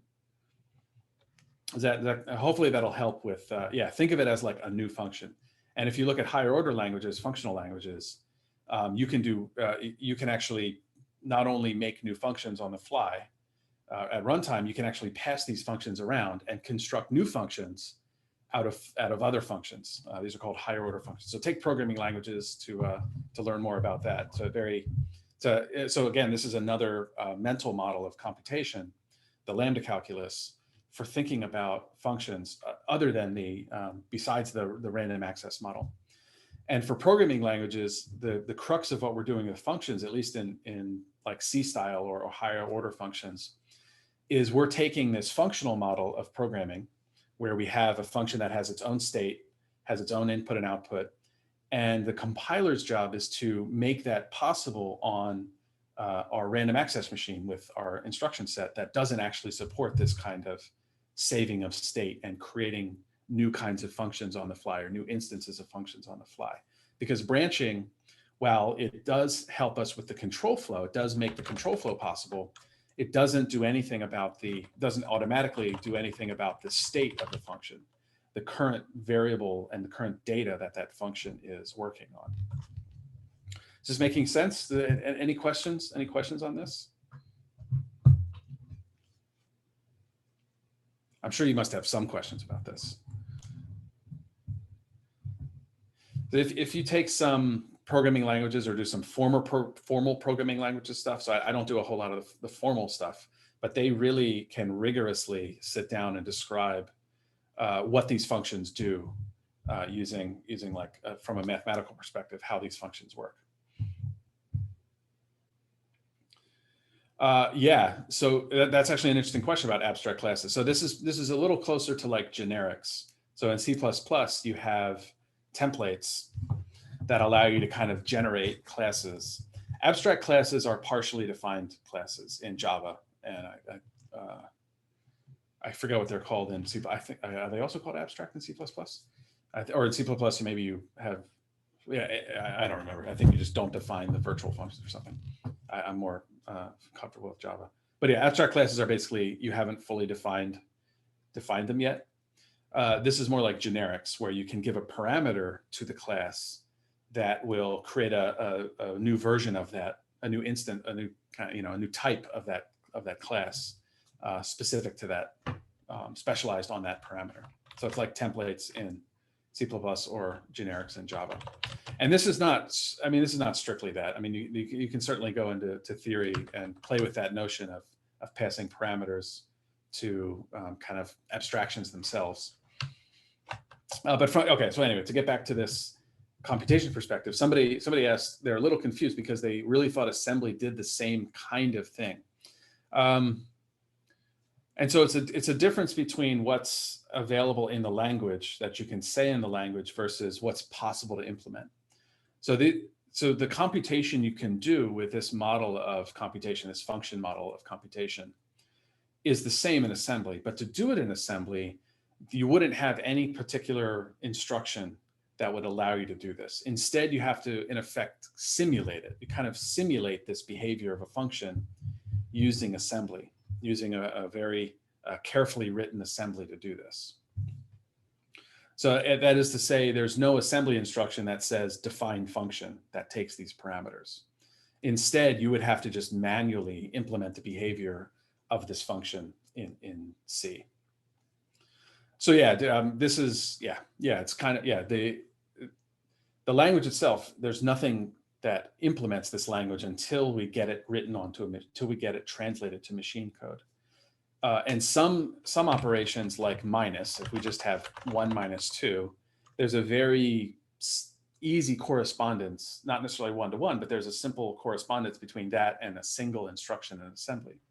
But if we have like 1 minus 2 times 3, we have to emulate that behavior through 2 instructions in assembly. And if we have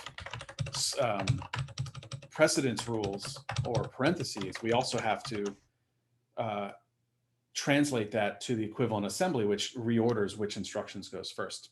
And by the same token, with functions where we expect the state of the function to be preserved when we go jump out to execute a different function, we expect that state to be preserved.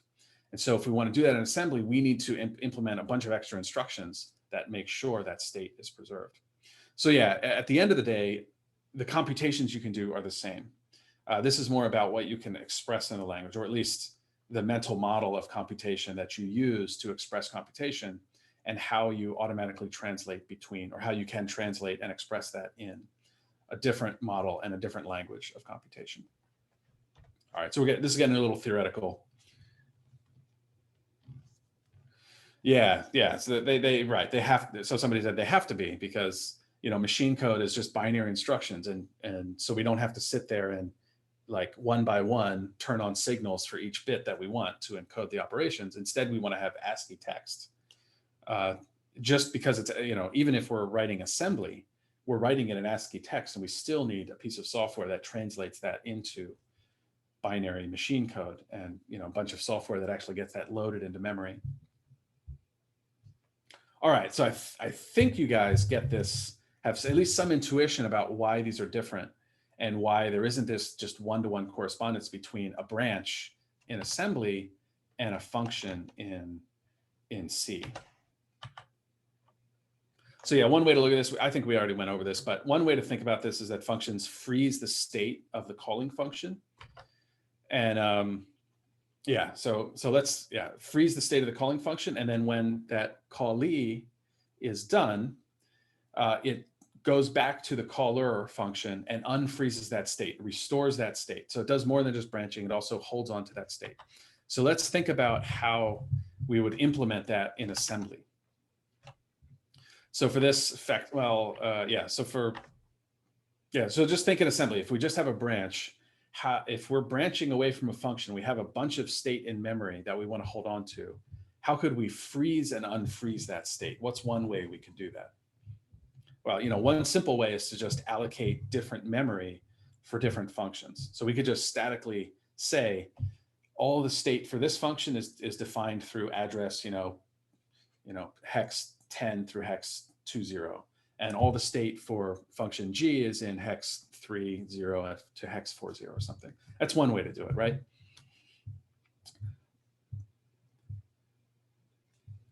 But what happens when we have recursion? We don't know ahead of time how many functions there's going to be. And in fact, there's an arbitrary amount. So if we had to allocate at the beginning of the function, or at the beginning of the program, every recursive function or every version of the function's memory, well, that would be kind of an annoying problem.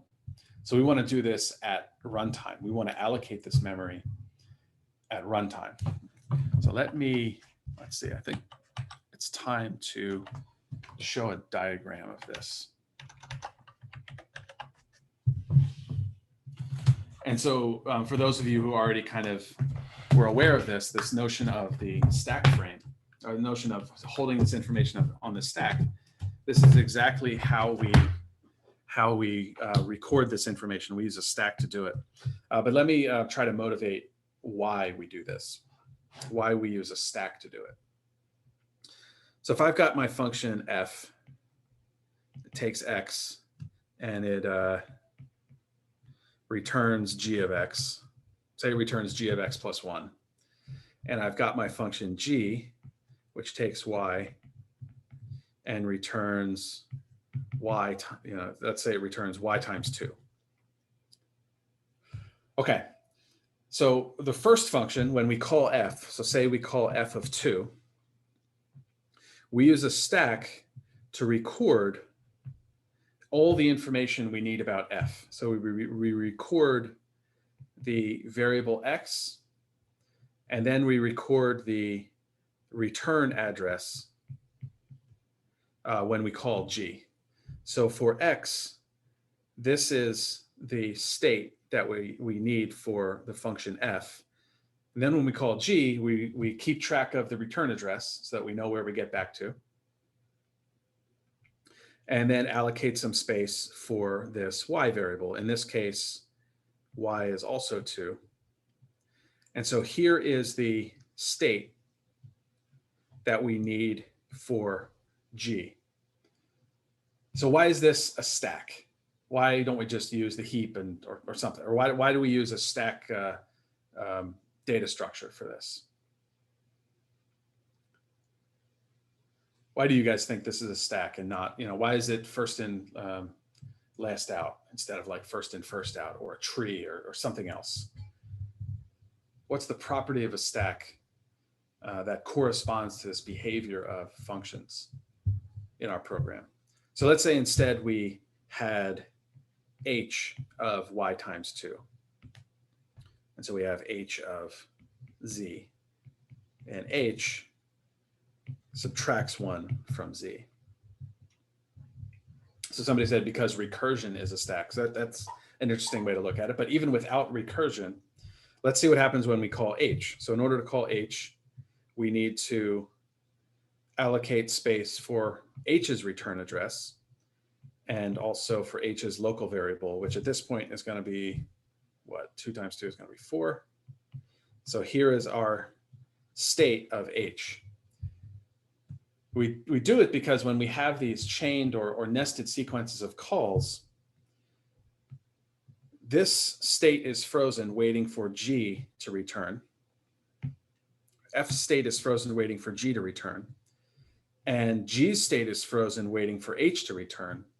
So once we finally finish running the function, we return to the most recently called function. So this LIFO queue, last in, first out, is exactly what we want for the behavior of these functions, because we want to return to the very last function that we called before we started running h. So h, before we started running h, the last thing we were calling was g.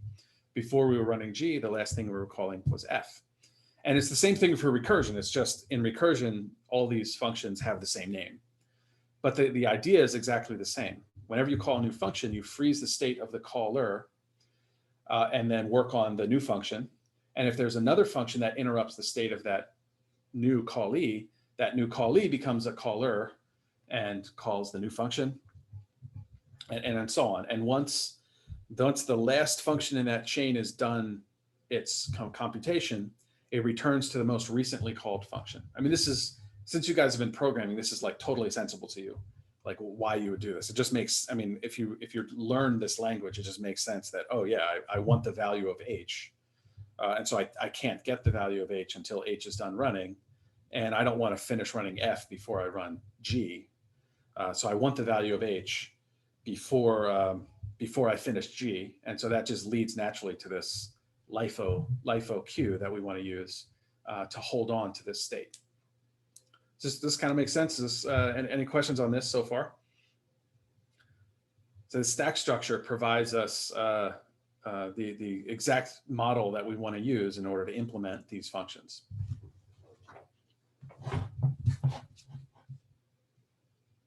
Okay, questions so far? That was a very quick and dirty, intuitive view of this, but any questions so far?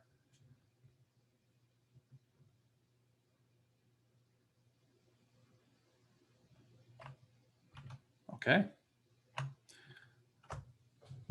All right, so that's why we implement functions using a stack in C. There are, in C at least, In languages where you can actually pass functions around, you need to do a little bit more to hold on to that state, but we'll leave that for if you take programming languages. Hopefully they'll talk about that there. Okay, so to implement functions, that means so to implement functions, we use this stack in order to wait for the computation to finish so we know its value, so we can, so the caller can continue its computation. And so there's several pieces of information specifically we want to have in that state. So we need to have the return address for the caller. So while G is running, we want to know where we're supposed to go back to when we're done. And in C, main is a function because you're actually returning, effectively you're returning to the operating system through the C runtime library, but you're basically returning to the operating system when you're done with main. Effectively, I mean, you call exit to do it, but you're returning to the C runtime. But you can think of main as being a function that returns back to whatever was calling it, the main function, because something has to call it to kick off your program. So you need the return address. You need space. You need to also know the parameters that were passed to you. And so we'll see how parameter passing works. It's a little bit more complicated in the Intel architecture. But you need the parameters, and you also need your local variables. The local variables are the state of your function. So in factorial, for instance, all these local variables, x and y, they have a different value in each instance of this factorial function. So we want to hold on to those as well in our state on the stack. And now, in order to return to the caller, to the function that called us, we also need to know where that caller's memory state is as well. And so that's, it's when you, and we'll see why we need to do this, but we basically pop the function state off the stack. And because these stack frames are different sizes at runtime, there's different numbers of parameters and local variables. We actually keep the address of the previous caller's stack frame in memory in order to restore that state. I mean, there's probably other ways you can do this, but that's the way Intel and other modern architectures use to implement these functions. Okay, so that set of state for a function is called the stack frame, or the activation record, or as I misspelled it, activation record. The activation record, the Dragon Book will call it that. That's I guess a more kind of academic term. In the architectural world, I think they call it stack frames. And this notion of a stack for functions is why you have a stack trace or a back trace. When you, if you're using GDB or if you're using Java and it has an error, you get this stack trace because it shows you the sequence of calls that you've made before you encountered that error, that trapped error in your program. All right, so that's what we need for, that's what we need to hold in order to implement functions the way we expect in our programming language. Questions so far? Any questions so far about intuition behind functions? Why we need a stack?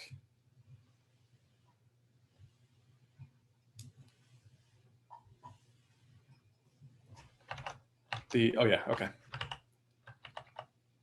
So here's the stack frame slide.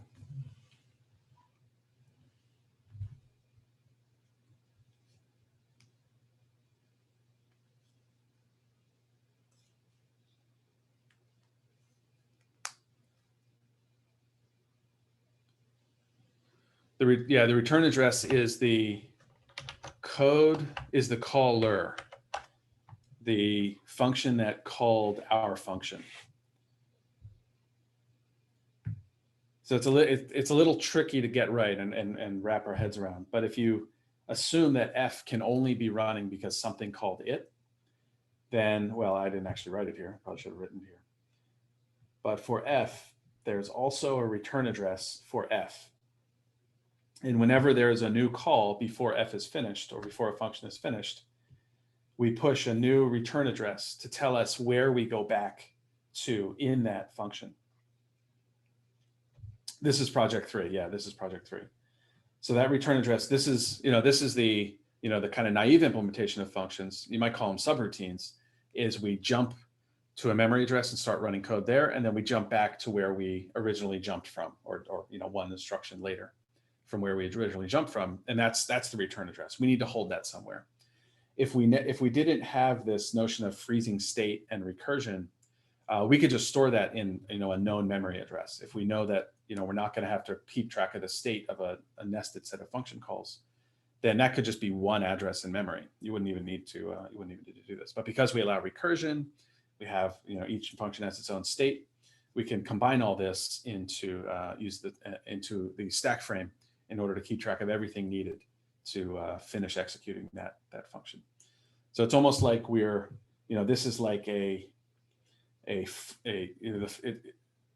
almost as if the function is like its own computer running its own process, and this state is a record that allows you to freeze the computation of freeze that computer. It's like almost like a virtual machine where you're freezing the state of that computation so that you can restore it later. And so everything you need in order to pick up where you left off in F should be contained in this stack frame.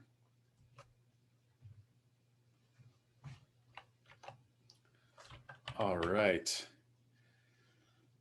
All right, so you may want to like rewatch this, and because I know I'm going through this a little bit quickly, but I want to now get into the kind of nitty gritty of how this is implemented on an Intel architecture. So that, yeah, and I've given you this page to read as well. So they'll give you some background like this. So somebody asked, given the callee is like the head of a linked list, the caller and the rest of it is like the tail of a linked list. Yeah, you can think of it like that because a stack can, the stack is the abstract data type. The stack just has push and pop, and it's first in, first out. You can implement a stack using an array. You can implement a stack using a linked list.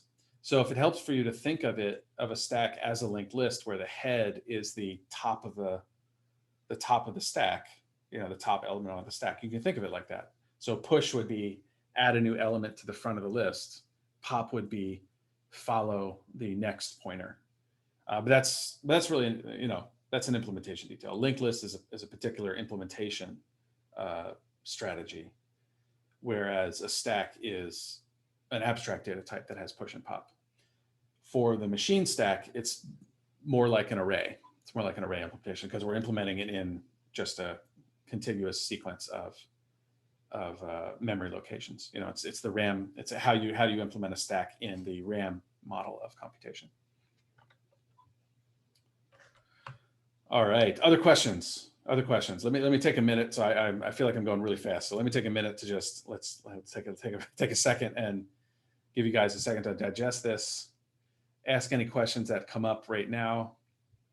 And then I'll move on to the implementation details because it's important to kind of get this notion right of what a function really does in terms of C or a programming language versus how we can simulate this in assembly or in implemented in a machine that has this kind of architecture with just branches and memory accesses.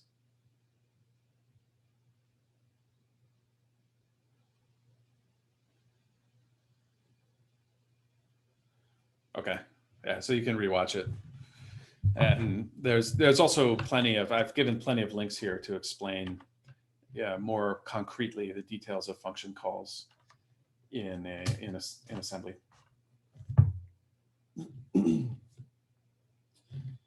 I would say if you're interested more about the model of functions, using functions as your model of computation, I'd strongly recommend taking programming languages and learning about the lambda calculus. It's a kind of alternative to state machines, which is what our hardware is basically a state machine where we mutate the state and we can branch to different instructions. Functional model, yeah, it is a little crazy, but it's another model of computation that is equivalently powerful to Turing machines, which are closer to the state machine style that our physical machines use to some degree. I think there might be a graduate compilers, but I don't know if it's ever offered. I don't know how often it's ever offered. But yeah, I don't know any other class. That might be interesting. If there's demand, maybe we can think about a kind of an advanced, like a programming language design kind of class.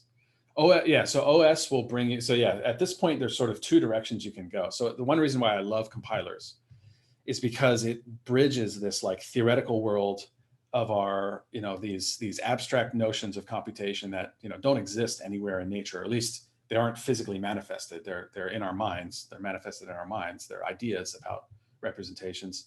And then physical machines, which are physically, you can touch them. They're tangible. And the compiler is what bridges that gap between our ideas about computation and the physical machine that actually can automate that execution of that computation. So yeah, theoretically, you can go into like discrete programming language theory, programming language design, mathematical models of computation. And going the other direction, you can go into OS, basically operating systems and systems, to see how the actual physical machines work and how they're designed, and architecture. And if you want to go farther down the stack, the computing stack, go into architecture and see how the instruction set architecture is designed, and then into electrical engineering and down into like physics, I guess. But compilers is really this bridge between. It's almost as if we can, if you think about programming, it's really your thought. You're making your thought a physical representation of that thought about computation, and the compiler makes that automated on the machine. So even if you forget that thought, forget how your program worked, that physical machine will still be able to automatically exercise that thought, still be able to automatically have that computation. So this is why I love compilers. It really bridges both. You kind of have to have knowledge on both sides. Maybe I'm like bad at both of them, but I'm like good at merging them or something. Because I'm not a great theoretician. I'm not super strong on systems, but I like this this bridge area between these areas. Okay, so that was a little aside on that.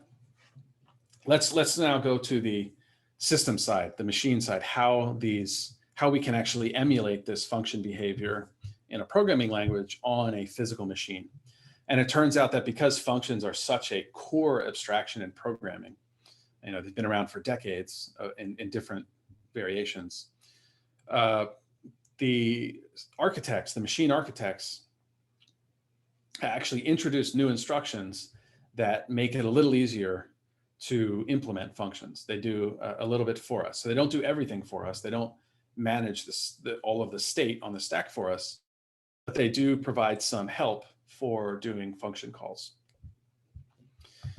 And also, because the hardware is not enforcing any particular way for storing the function state or passing parameters, all the system tool writers, we just all need to agree on how this layout should look. If we look at this stack frame, we need to agree on how parameters are passed, how local variables are stored, where the return address should be, where the caller stack frame is. We need to just make an agreement on this, so that if we have two different compilers, or we have a library of already pre-compiled functions, and we want to be able to call those, the only way that's going to work is if we agree on the conventions for passing parameters and getting return addresses and getting return states. So that's kind of another sign of why this isn't really built into the machine architecture.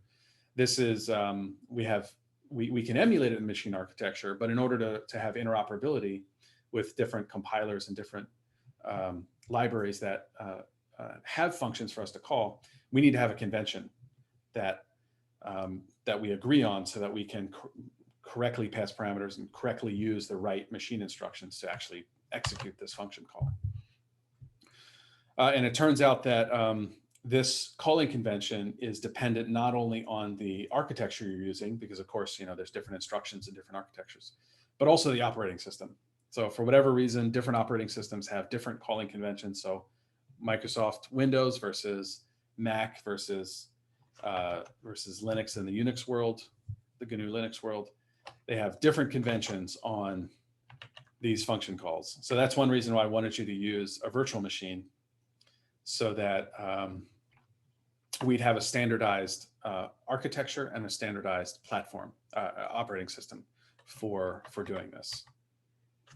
Let me see. So I'll show later. Yeah, there's a web page I show you where it lists like a whole bunch of different calling conventions. You'll see they're all different. It's a massive pain if you want to actually like write these tools. It's kind of a pain. But so we're just going to look at the Intel x86 64-bit architecture on the, I think it's called the System 5 or something. It's the Unix one. It's the Unix calling convention. I don't even remember the names of these. But we're going to look at one calling convention. It'll be that we're going to use for our virtual machine. And if we actually successfully implement this calling convention, we'll not only be able to have function calls in our compiler, but we'll actually also be able to call functions that were compiled with a C compiler or with any other compiler that's following conventions.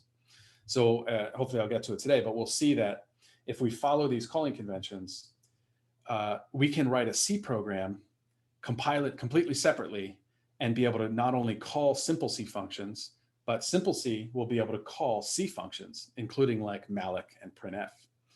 So we get access to the entire Unix standard library by implementing the calling conventions correctly, by implementing them, by using these calling conventions. Okay, so let's look at the this Intel, and so this calling conventions is part of the application binary interface, the ABI, in contrast to the API, the application programming interface.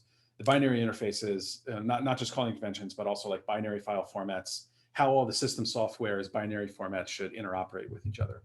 And it includes function calls, how function calls should interoperate. Okay, so for Intel x86 64 on a GNU Linux platform or operating system, this is the calling convention. Here's our stack. And so hopefully you remember from CDA that the heap starts at a low address, the stack starts at a high address, and when you push elements onto the stack grows down in memory. So the bottom of the stack is at the high address, the top of the stack is at the low address, confusingly.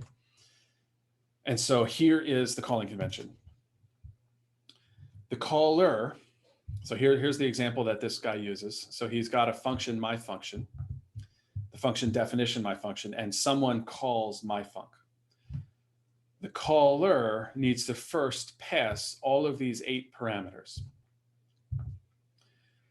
In this calling convention, the first 6 parameters are passed via well-defined registers.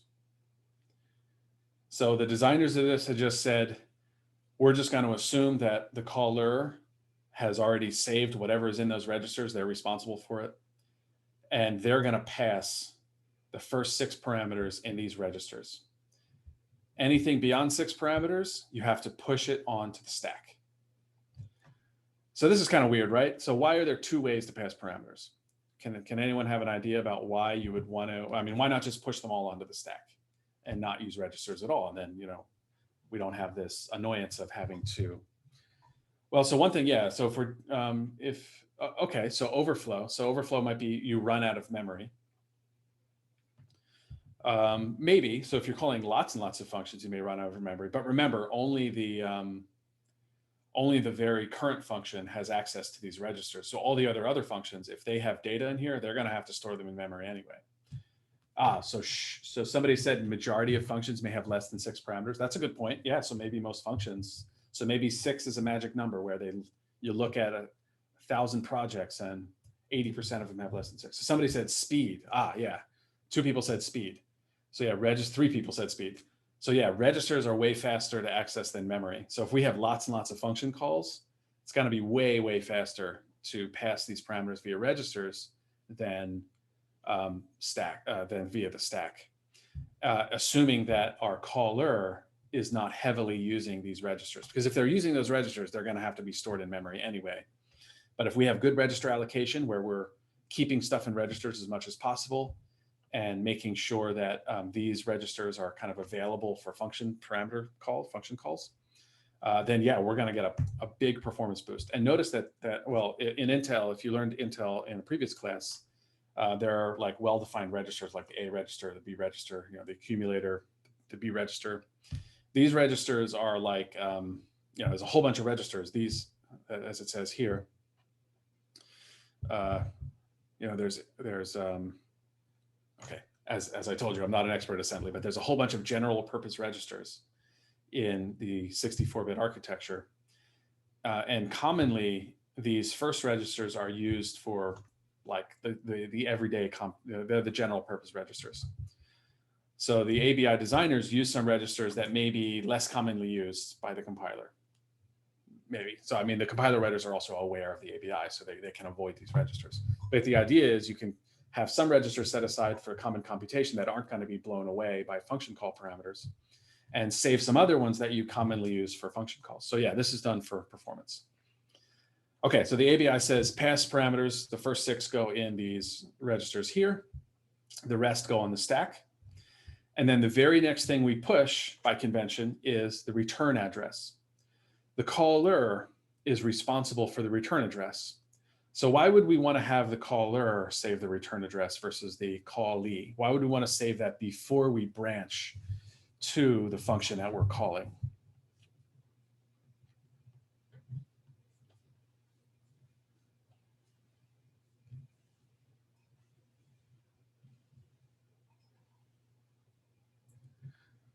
Well, yeah, so we know, I mean, that's why we want to have the return address. And yeah, so we know where to where to return when the callee is finished. The caller knows exactly where the function should return to. It's just the next instruction after the function call. So this has to be done in the caller basically without passing extra information to the callee. Okay, so that's the end of the caller's responsibility. It passes the parameters, saves the return address, and then branches, goes out to wherever that function call is defined. And in blue here, now we have the callee responsibilities for setting up this stack. So the first thing it does is it saves the stack frame of the caller. So the caller has its own stack frame with its own parameters, return address, local variables. And so if we start pushing stuff onto the stack, we're going to lose where exactly in the stack memory that was without having to do a bunch of computation. We're going to lose that information. So Intel has a special register called the base pointer register. That's what BP stands for. So R just means they're 64-bit registers, but BP is the base pointer register, and the base pointer is supposed to, by convention, pointing to the middle of the stack frame of whatever function's being run. So the base pointer, for reasons of convenience, points to basically the middle of the stack frame. The stuff before it is the caller saved data. The stuff after it is the caller part of the stack frame that the caller set up. So the base pointer for whatever function you're currently in, the base pointer register is supposed to have a pointer to the stack frame of that function. And so before the callee continues setting up the stack, it saves a pointer to the caller's stack frame. So I already explained why we would want to do. We want to do this so that when we're done this function, before we go to this return address and go back to the caller point, we want to restore this base pointer so that it can continue accessing the memory it had that was frozen when before it made its function call. So these are a whole bunch of conventions that compiler designers and system designers and architects have built into our computing stack to make things more efficient or to make things easier to write. So of course you wouldn't necessarily have to have this base pointer necessarily. You could probably compute it, like how much you need to pull off the stack in order to get back to the previous base pointer. But by convention, we keep this, we have a special register whose job it is just to hold on to where in memory the function is, function state is. All right, questions on this so far? So just a little review. By convention, these registers store the first 6 parameters in the call, then the rest are put on the stack. The return address is put on the stack by the caller. We branch, we go to the callee. The callee's first order of business is to save the old function's stack pointer, the calling function's stack pointer, which is stored in the BP register. And then it pushes by convention, it pushes any local variables onto the stack. It can also push, you'll see GCC will also push parameter variables if it needs to use them it'll also push them onto the stack potentially. But yeah, and then after the base pointer is pushed, we get all of the parameters and the local variables pushed onto the stack. And then we're done. We're done constructing the stack frame. And all that is just to do a function call. And so it's, yeah, so it's not, so you can hopefully see by now, it's not just branching to another part of the code. If we want to emulate the kind of behavior we want in our language, we need to maintain this stack frame to store the state of the function. I don't know what util-func is. Is this, what is util-func? Is this an instruction?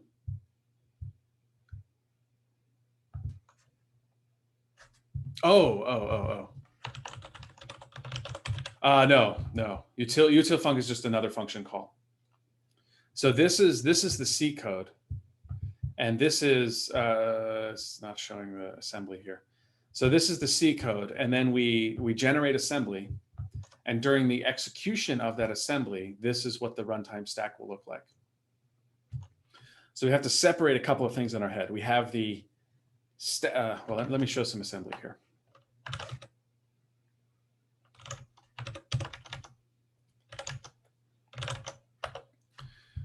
So on the left here is a C function. On the right is the assembly version of that C function. This stack is what the stack will look like during the execution of the function. So this is the code that the compiler produces. So this is the program written out. This is the runtime behavior of the program. So these instructions are specially crafted by the compiler to ensure that at runtime, this is what the stack will look like. This is probably one of the most confusing parts of the compiler, and one of the most confusing parts of dealing with functions is we have to separate it in our head. When we write the compiler, we're not writing the compiler, we're not writing code that updates this stack directly. We're writing code that generates code that updates the stack. So in the same way that the toy compiler didn't compute 1 plus 2, the toy compiler was a program that generated assembly code so that we would guarantee that when we ran that assembly code, it would compute 1 plus 2. This is like the main difference I wanted to get across in that toy compiler. Our compiler is not computing 1 plus 2. It's generating code that, if run, will compute 1 plus 2. By the same token, in order to get the function ABI implemented, we need to generate code, not that updates the stack frame for the function, but we need to write code that generates assembly code so that guarantees that when we run that assembly code, the stack frame is maintained exactly the way we expect according to the ABI. This is very, very hard. I mean, it's very, very hard to explain, and it's very, very hard to wrap our head around. It's very like meta, because we're not directly executing the function's behavior. We're generating code that has guarantees at runtime that will execute the function the way we expect at runtime. So this stack and heap is all the runtime execution of the function. We're kind of indirectly getting it to be the ABI that we want by generating assembly code. So our compiler is literally going to spit out this code every time we see a function. So we're going to traverse the AST. We see a function and we're going to say, okay, we have a function here. We need to spit out this little prologue that will ensure that our stack will be updated. We'll talk about heap later. So heap is managed basically by a special library. It's not something that the compiler needs to do anything about. It's a set of library. It's basically a special library, the memory allocation malloc library, in conjunction with the kernel to give more memory. But yeah, the compiler doesn't really need to do anything with heap allocation. It's just a library function call for the heap.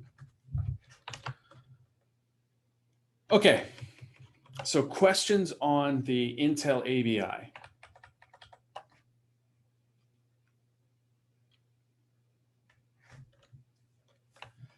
let's take a look at some assembly code that properly uses that Intel ABI. So this is all gonna kind of look like mush on the screen because it's just a sequence of commands. But let me break this up for you. So here is our, well, where's our call here? All right, so this is the Intel instruction for, well, actually, let me go, I have this on a slide. Let me go over the instructions. So this is a, yeah, okay, so the base pointer points to the current stack frame. Stack SP stack pointer is the current pointer to the top of the stack. Push and pop adds a new entry onto the stack, like a word onto the stack.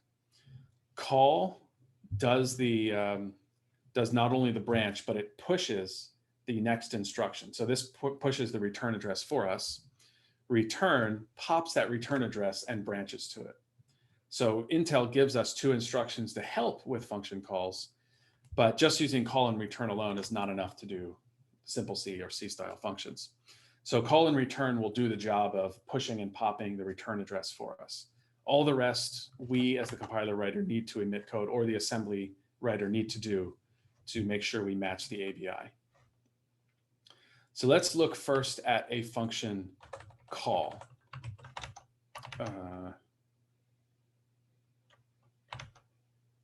Let me check something real quick.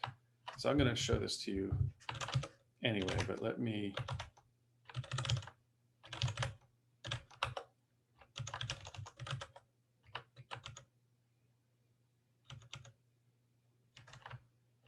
Okay, so that's what you're going to be implementing soon.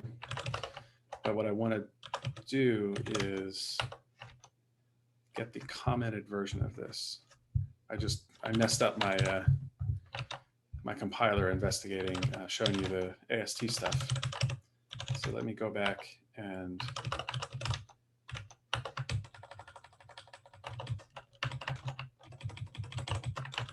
go to the code generation version of my program.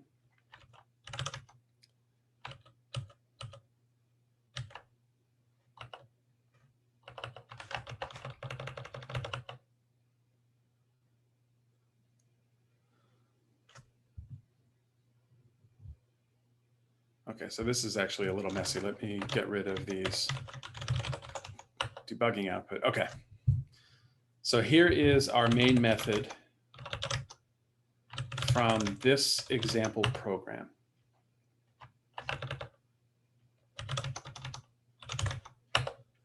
So here's our example program. All it does is,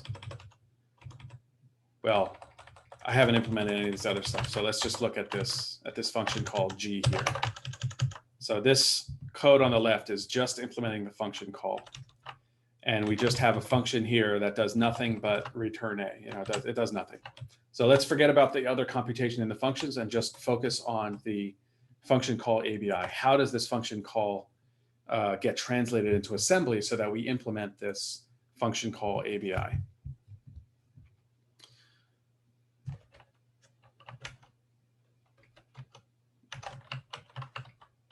So here is a little graphical description of our stack and our ABI. Remember, this is the runtime behavior.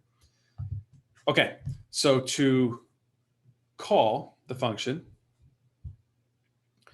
we need to pass any parameters there are onto the stack. So I haven't implemented this yet, but this would be a move of whatever data it is, you know, that at the value of X, it would move it into the right register. If there's more than 6 parameters, then it would push stuff onto the stack. It would call push.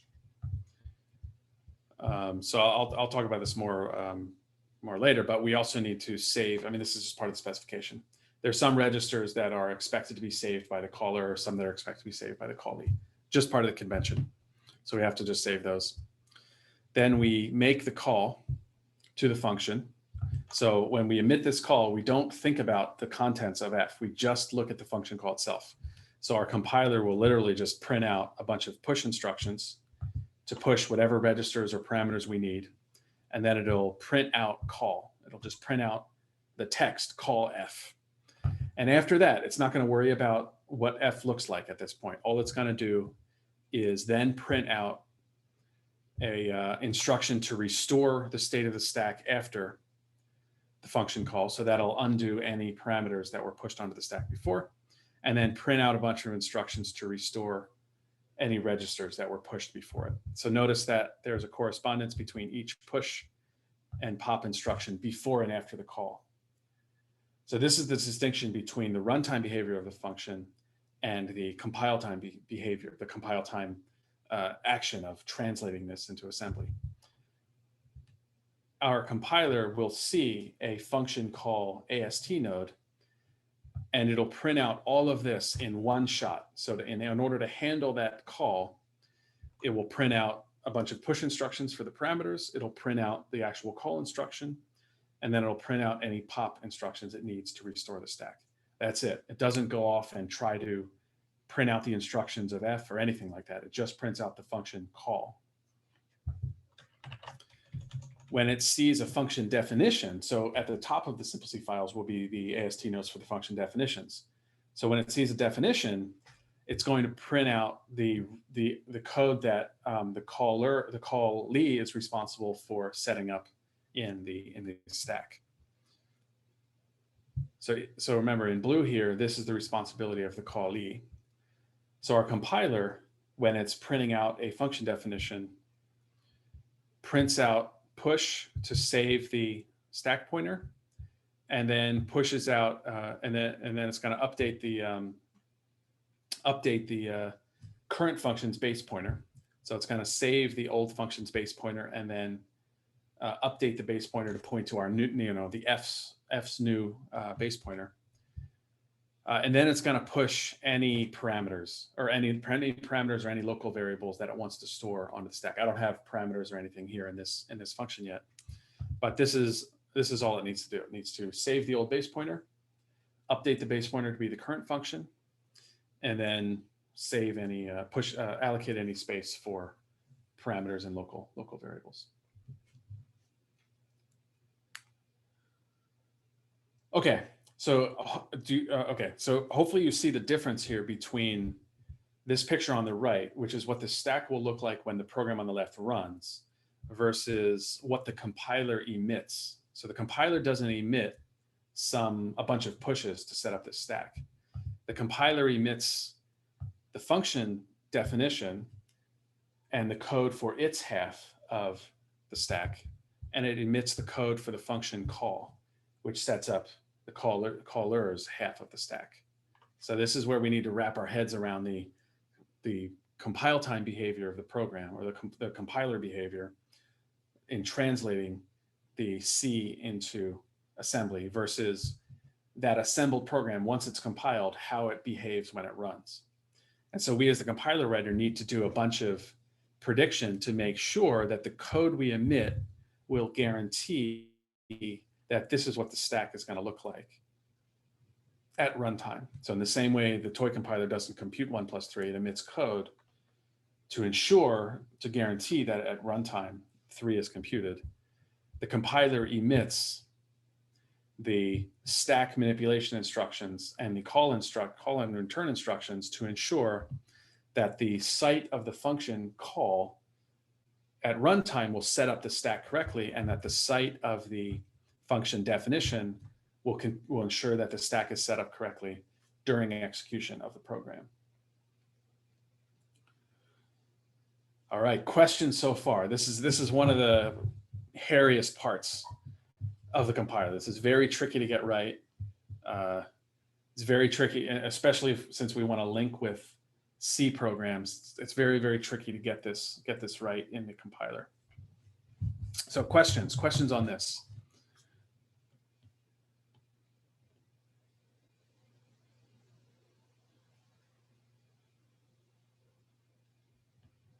Silence. That's either very good or very bad.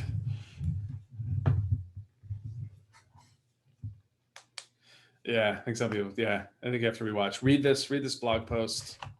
Look at the slides for more pointers to this. So maybe, let's see. Yeah, pointers to this. If you're all willing to stay a couple minutes, I can use GDB to step through this function call so you can see how the stack gets modified. Oh, the subtract. Okay. Oh, sorry. So this, I didn't look at the mains prologue, but main, this is allocating space for argc and argv. I have that. I'm going to have this is given to you. I'll have that built into the compiler. So, well, actually, yeah. Let me show what the code I'm giving you.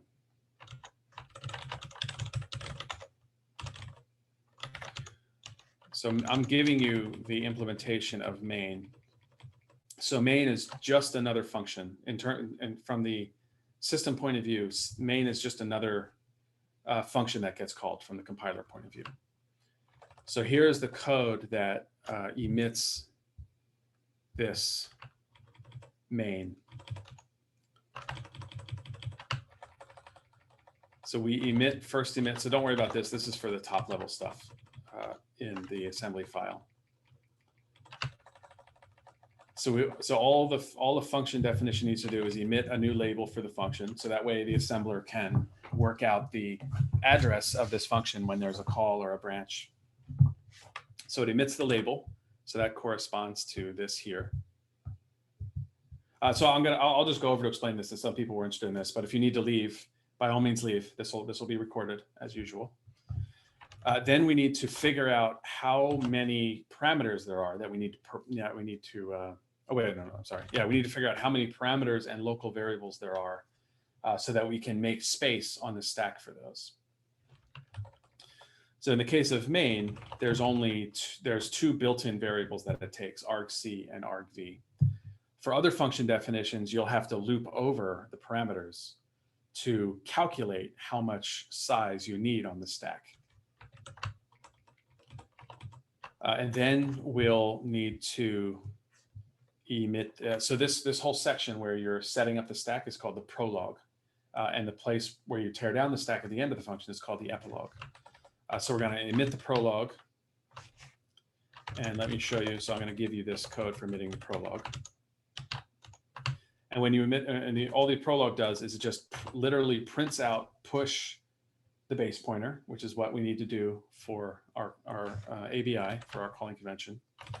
And then it moves the stack pointer down to allocate space for however many local variables and parameters we need. So I just have a size. It's going to be size in bytes that you give to move the stack pointer down. And so when you're writing a function definition, you just have to compute, well, how many bytes do we need for local variables and parameters for this definition?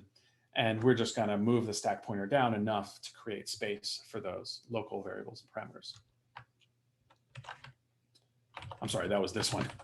This one is updating the base pointer of the new function, as we talked about in the ABI. This RBX, this is just a callee saved register. It's just part of the calling convention. Some registers are saved by the caller, some registers are saved by the callee. And so that's it. So it's just the prologue. All it does is just save the old base pointer, make the new base pointer for the new function, allocate stuff on the stack, and save any callee saved registers on the stack.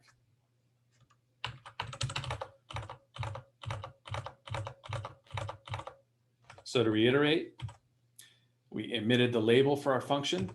We emitted the whole prologue. So I'm just wrapping this all up in a function that's called prologue. We emit the whole prologue.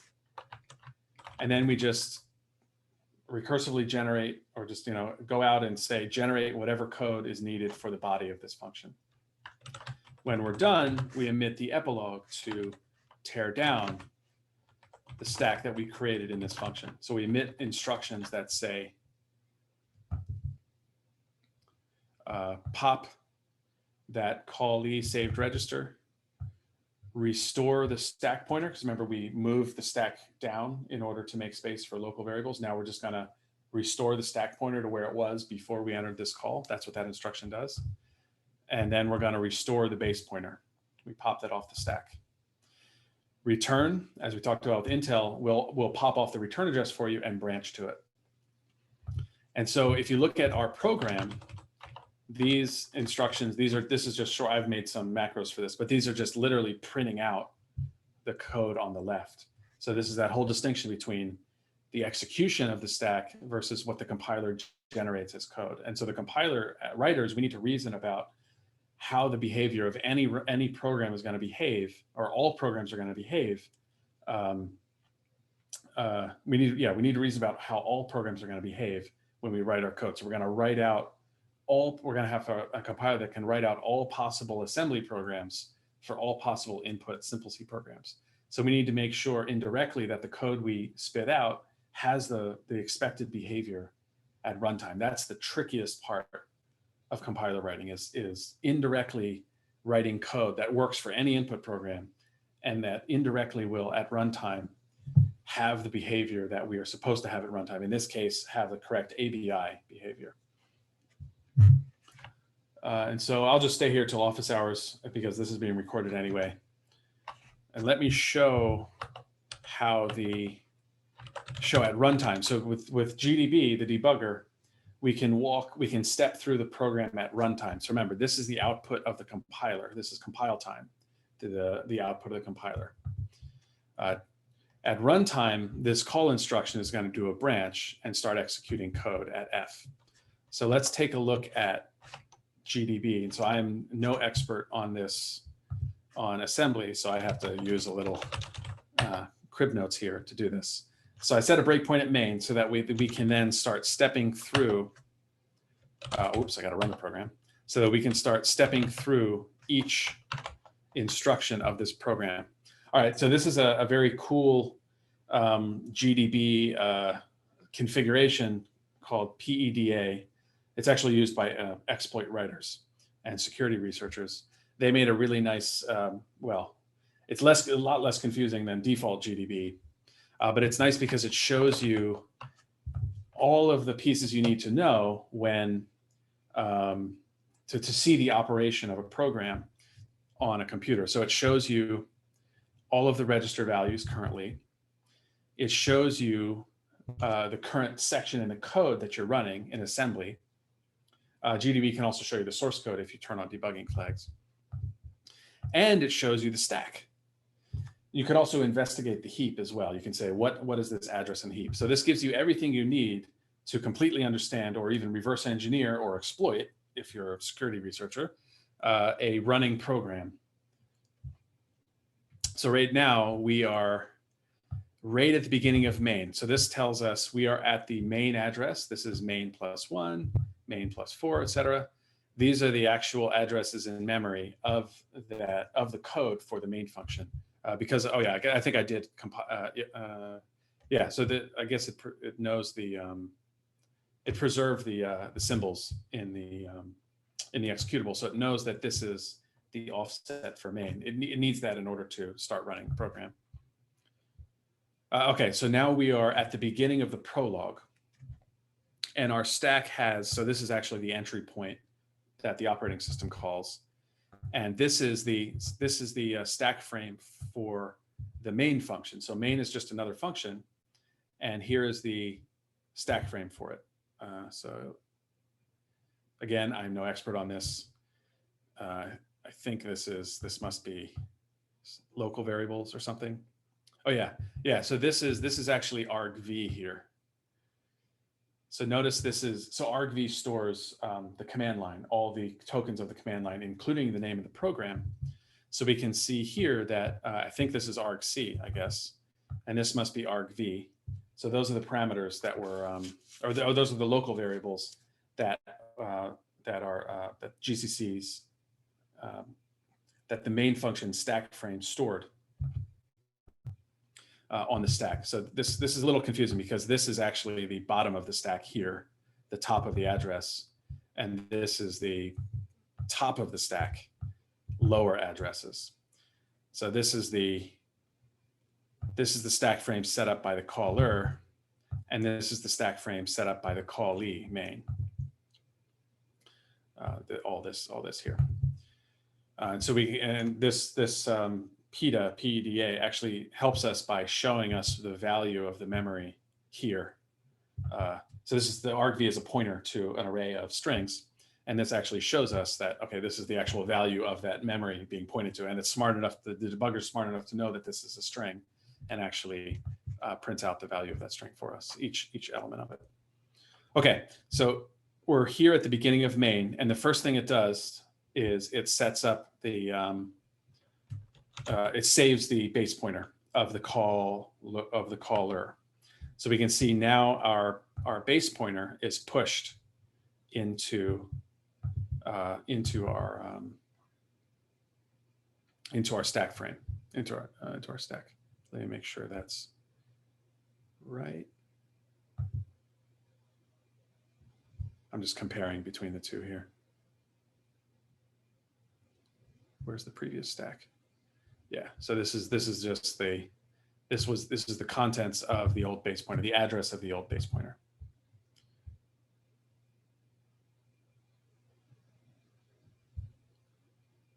Okay, so the next instruction sets the allocate space on the stack, and all that means is it just sets the stack pointer. So here's the stack pointer here. This is what got modified. So it's just conceptually allocating memory on the stack. It doesn't actually need to do a push. It's just keeping track of where the top of the, yeah, I think labs are at usual time.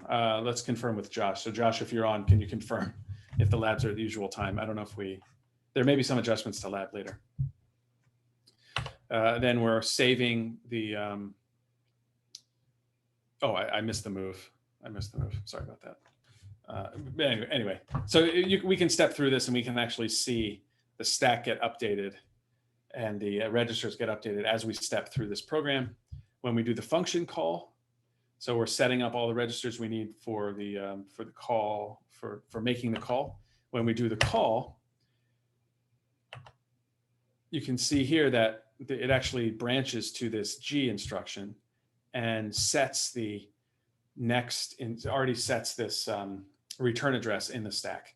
Anyway, this takes a lot of detail to go through. So you can use these instructions here. Don't forget to run the program too. You can use these instructions here if you're really curious. This is what like exploit writers do to like reverse engineer the behavior of a program. So even if you've compiled your program and somebody has the binary, they can do this. They can see the behavior of your program. So it's very hard to hide. Can't really hide anything. Very hard to obfuscate what the program is doing. There's also an area of research to do obfuscation. So anyway, so let's do office hours now. We'll continue this next time. If people are really interested in this kind of stepping through the behavior of the code, let me know. We can do that more next time. Otherwise, next time we're going to show how to actually write a compiler to make sure that the program works at runtime, and we'll move on to see how local variables work on the stack. All right, so that's it for today. Thanks for those who were curious enough to stay longer and see how this works.